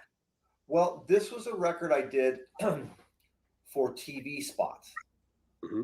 So I had this idea that TV wants music that doesn't have a lot in the way. So bass is used a lot. I don't know if you noticed. Bass is used a lot in TV spots. So it's easy to have dialogue over, and then you can do breakout mixes with just the bass and the drums or what have you. So when I did this, that's what it was mainly for. And then I decided, but I really spent time on the bass lines. I don't know if you noticed, but I mean, there were bass lines that are all like Commodores, Stevie Wonder, like I mentioned earlier, some new stuff like Justin Timberlake, The Weeknd, lots of different kind of things. That even a little bit of Duran Duran and MGMT kind of bass lines. So there's a lot of this going on, and I really am proud of it because I like I said earlier, I had to do this between sessions. So I would work in the morning on it, and I would write it on the spot, and I mixed this whole thing. Seriously, each song's mixed in about 2 hours. That's a lot quicker than I mix songs. I spend at least 4 to 5 hours on a mix, sometimes up to 8. But on my own stuff, I wasn't really doing that. I was just trying to get it to where I liked it. And and since I was the only one involved, it's really easy for me to make a decision. Okay, I like it. I'm good. I'm done. So this was mixed quickly and mastered twice. You got the master I sent to you because the first master I did, I wasn't completely happy with. So anyway, it was one of these things that that came together a couple years back, and I decided I'm really proud of it, and I wanted to put out something that shows off my bass line, and that's kind of where I'm at. And it's pretty catchy. Some of the melody lines. It's not all just about bass. And it's got cool grooves. Well, I was a little surprised at the other instruments you play on it as well. I mean, it's obviously more than just bass. You played pretty much programmed everything, right? I did everything on it. The only thing I didn't do was a beatbox on 1-inch Punch, which there was a guy here that did that. And Bruce Lee, he invented it, the 1-inch Punch. Yeah. So he actually did it free form in my studio once. He had the special mic. He was a beatboxer, and there was no beat. I just said, just beatbox. This was way before I did this record. And I had his beatboxing, and I put that to sections of the song. That's the only thing I didn't play on it. Yeah, I think what's so cool about this is, as you said, you do all these gigs, and the music is almost lost in the shuffle. You know, it goes to someone, and they play it, and then that's that. So this is a great way to compile a lot of music that you were proud to make. It wasn't like, sometimes you get a cue and it's something silly. This was songs you actually liked and parts that you liked. Well, this was, I did like 5 of these, and they're albums. They're, you pick a genre, and I would pick the genre. They wouldn't ask me to do this. I'd pick a genre and make an album of all. I did an Americana one. Mm-hmm. I did a garage type one that's kind of like White Stripes. I did a indie rock one, which is like not Stone Temple Pilots, but what's that other band? Alice in Chains? No, it's a new band. Oh, I can't remember what they're called now. I don't know why. But that newer stuff, and then I did a like a kind of yoga record, I guess you'd call it, which has like very kind of relaxing songs. I did a bunch of different records, and each one has about 10 to 12 songs. And I did that for like 3 years. I did this, and it took a lot of my time, but I would really spend a lot of time doing them to make them the best I could. And a lot of these things got a lot of placements. I mean, I do pretty well on TV with some of this stuff. The 1 Inch Punch song, that's actually on a show every day. The Michael, I think I've told you, what's that sports show in New York? The Michael Oh K. yeah, show? yeah. Michael K. show, is that it? Yeah, Michael K, because he's the announcer for the New York Yankees. That's why I knew that. Yeah, That riff played all the time. It's kind of Commodore's kind of thing. But anyway, yeah. Lorraine asks, and Lorraine has seen more Stephen Pearcy shows than anyone I know. She's been to like 100, and she's coming to the entire East Coast run. She wants to know, how many instruments do you play? You mean how many do I do well? I mean, I pretty much can pick up anything. When I was probably 20 years ago, I took piano lessons. When I was first started doing this in the 90s, there was a lot of jazz. I did a lot of jazz bands, and a lot of jazz musicians would come in here, and they were always talking over my head. So I decided at one point, and I always noticed the keyboard player knew more than anybody in the band about music theory. So I thought, maybe I should take piano. So I took piano, and I really learned a lot. But that really got me into a lot of different ways of looking at music, especially harmonies and dissonance. I would be able to use these kind of things in programming strings and horns and kind of things. So it really helped me to escalate my musical capabilities. But I'm able to pick up instruments pretty easily. I mean, I forget how to do a lot of things, but I can get back on the bike pretty easy. Mm-hmm. There was a question here that I really liked, and now I have to find it because I want to give credit to the actual person who asked it. He's obviously, or they is obviously, here it is. Jason Holstein asks, how many unread texts is Matt up to? And that's a great question. The next tour diary is from the Blue Ridge Festival in Alton, Virginia. At the beginning of the tour diary, he was at 160. At the end, it was about 176. What is that? I can't. 78. So I don't know. I must have kind of caught up. You're kind of keeping an average then. Yeah, Matt doesn't have time for all your messages. He always responds to me, and he always responds to when his seat gets upgraded. Yeah, that's true. Yeah. You have to. Todd is a fan of Matt. He said he's extremely nice is an understatement. I saw Matt for the first time get angry. It was the most passive angry you've ever seen. It was me and Johnny are just complete jerks, and we're always angry and always mad. And Matt was like he was maybe his blood pressure went up a tad. Yeah, I was a little angry at somebody who's had a song in here they were doing called "Holy Moly," which I'm not a fan of the name, but I was a little upset for a while. But then I got over it. The guy who has the song is a really nice guy. So I was, I felt a little guilty. Even I wasn't too mad, but I felt guilty. I think you felt that I was guilty. I asked you if I was a little too mean. I could see you like apologizing, even though it was nothing. Somebody said Monaco's always bitching. One of the funny things I find is that when Wednesday is on, some people say, "Oh, I preferred, Johnny," or they're different people. But it's so interesting to hear Wednesday telling us about how he wrecked these hotel rooms. Yeah, I just never did that. No, but completely. This is all fresh to him compared to my stories. I can't remember half of them, so it's been such a long time. I might have participated in some hotel wrecking, but I just don't remember doing it. It's been years or decades, I should say. Kylie asks if you ever worked with Carol Kay. I don't believe you have. But I the only closest thing I can come to that is watching her teach Gene Simmons a Motown bass line, which is she was firm with him. She was not letting him skip the little stuff, was she?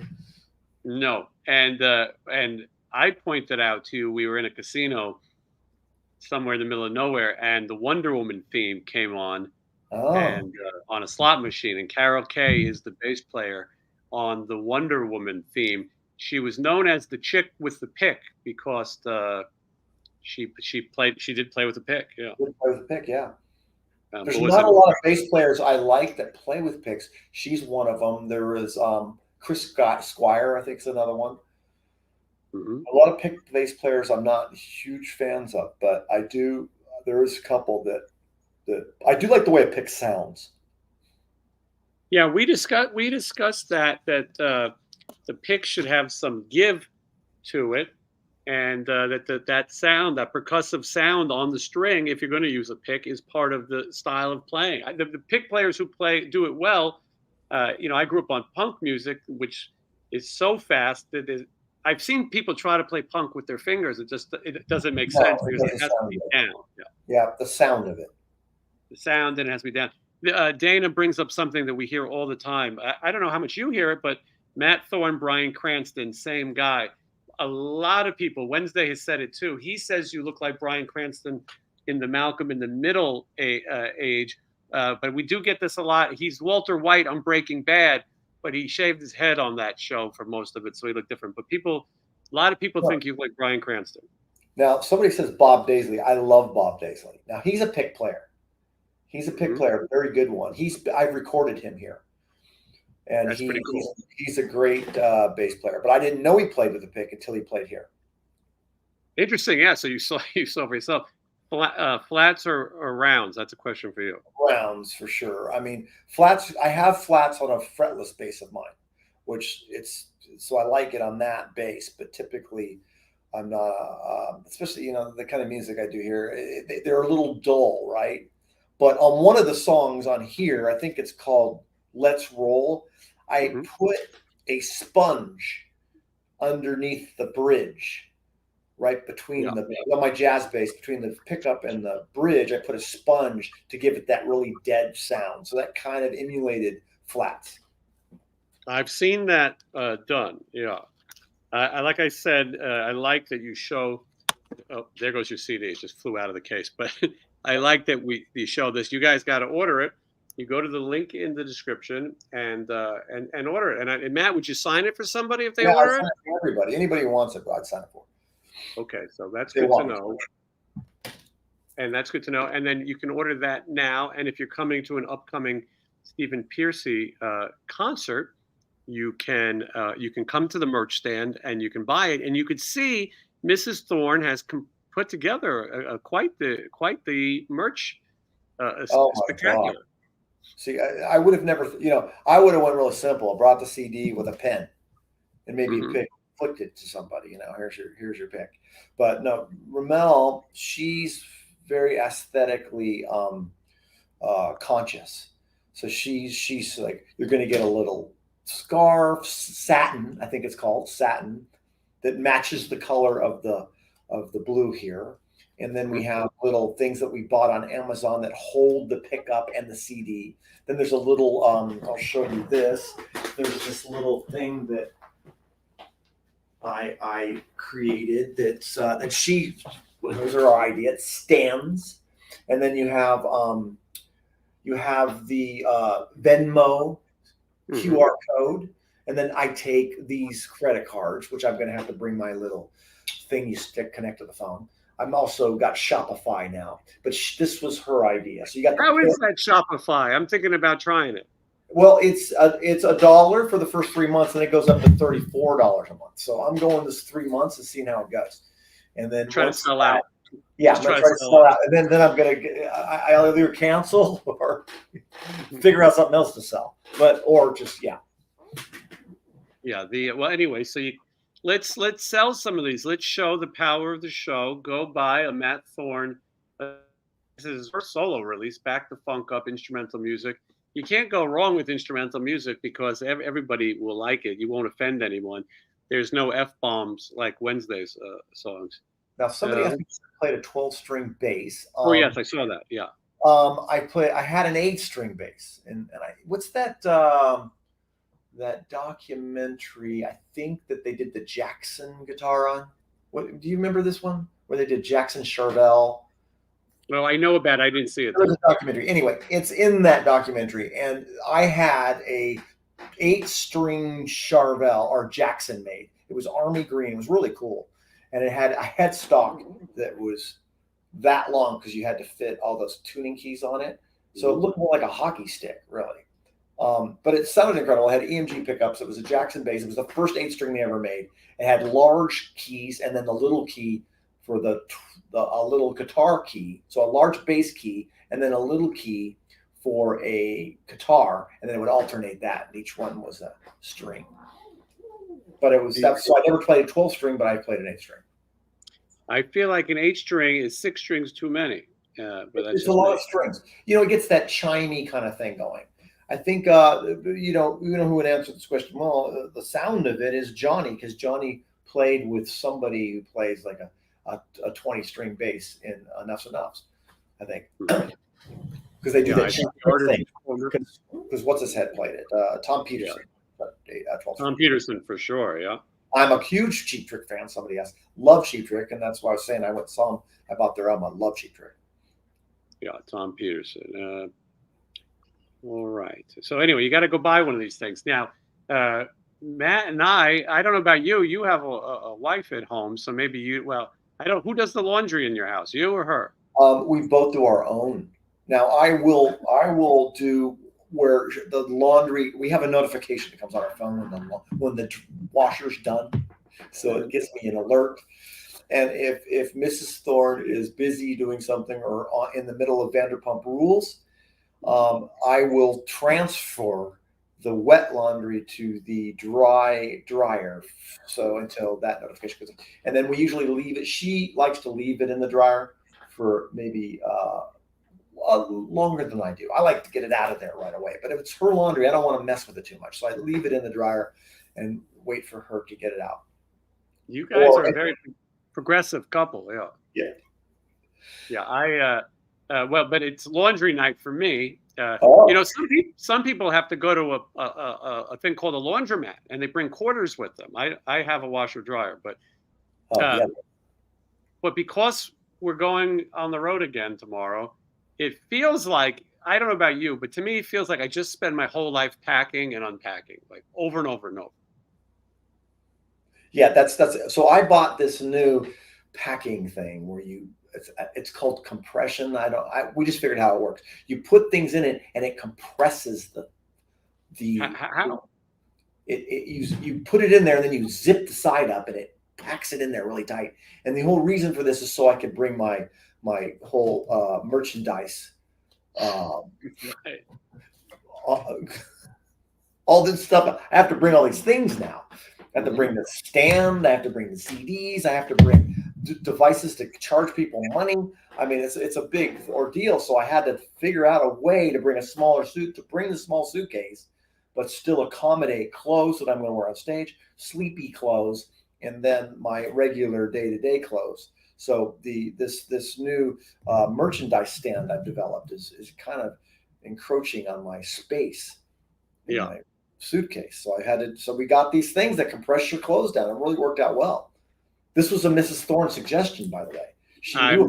I'm not surprised at all. So people watch the tour diaries and they get to see what our traveling is like.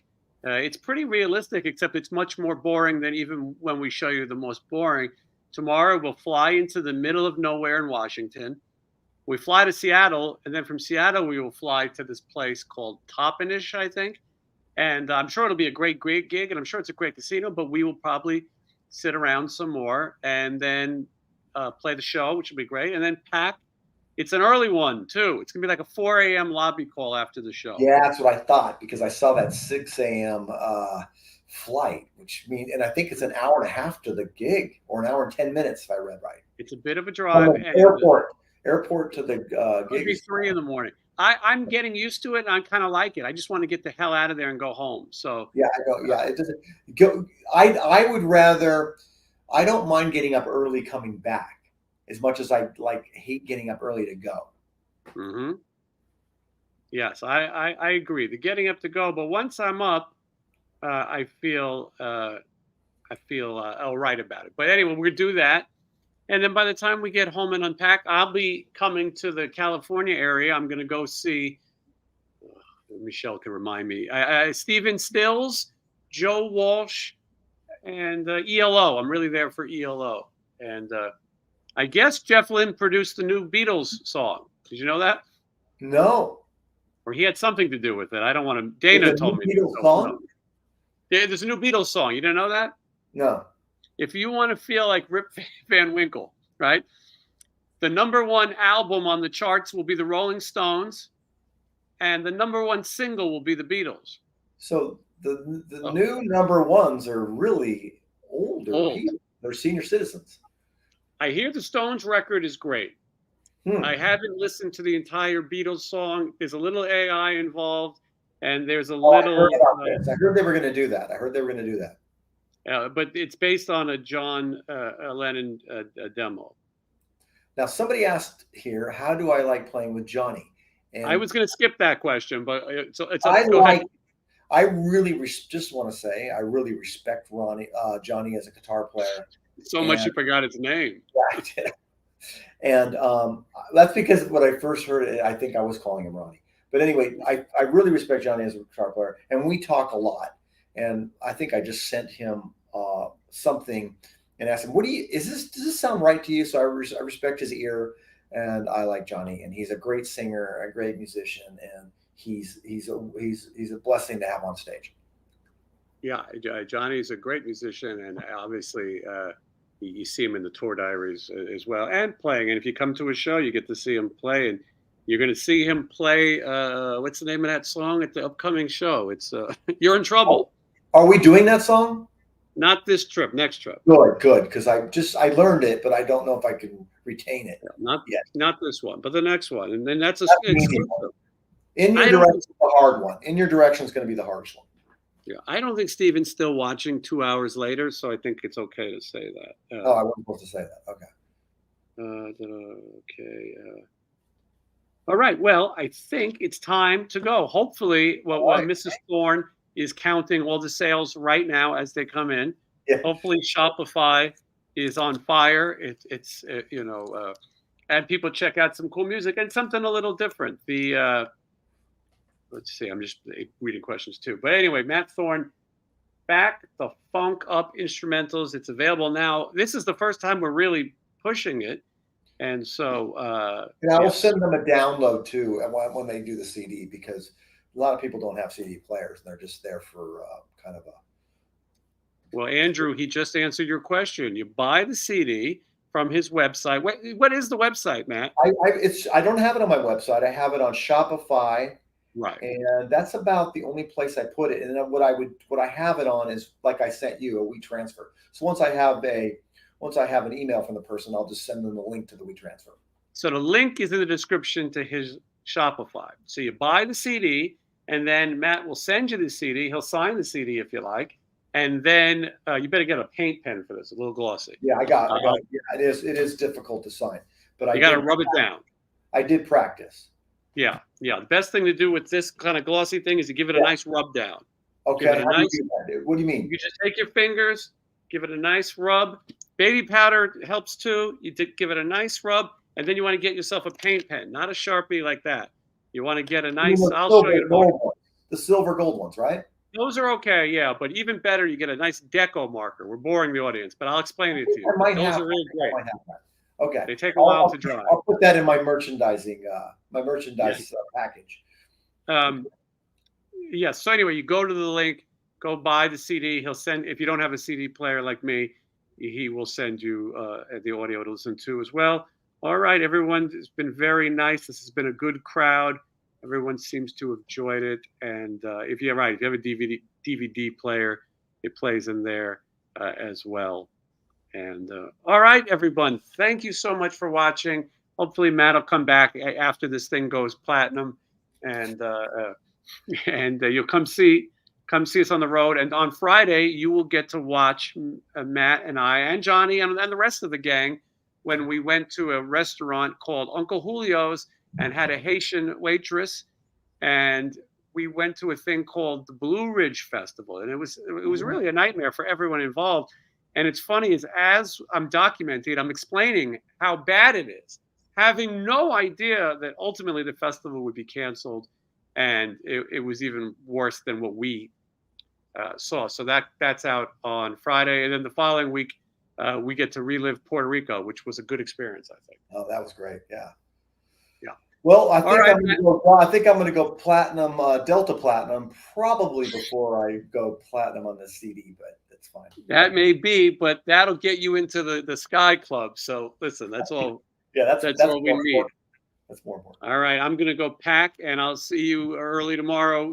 I'll meet you in Seattle. Okay, bud. I'll see you there. Okay, thanks, Matt, and thank you everyone for watching. Like, comment, subscribe, and we'll see you.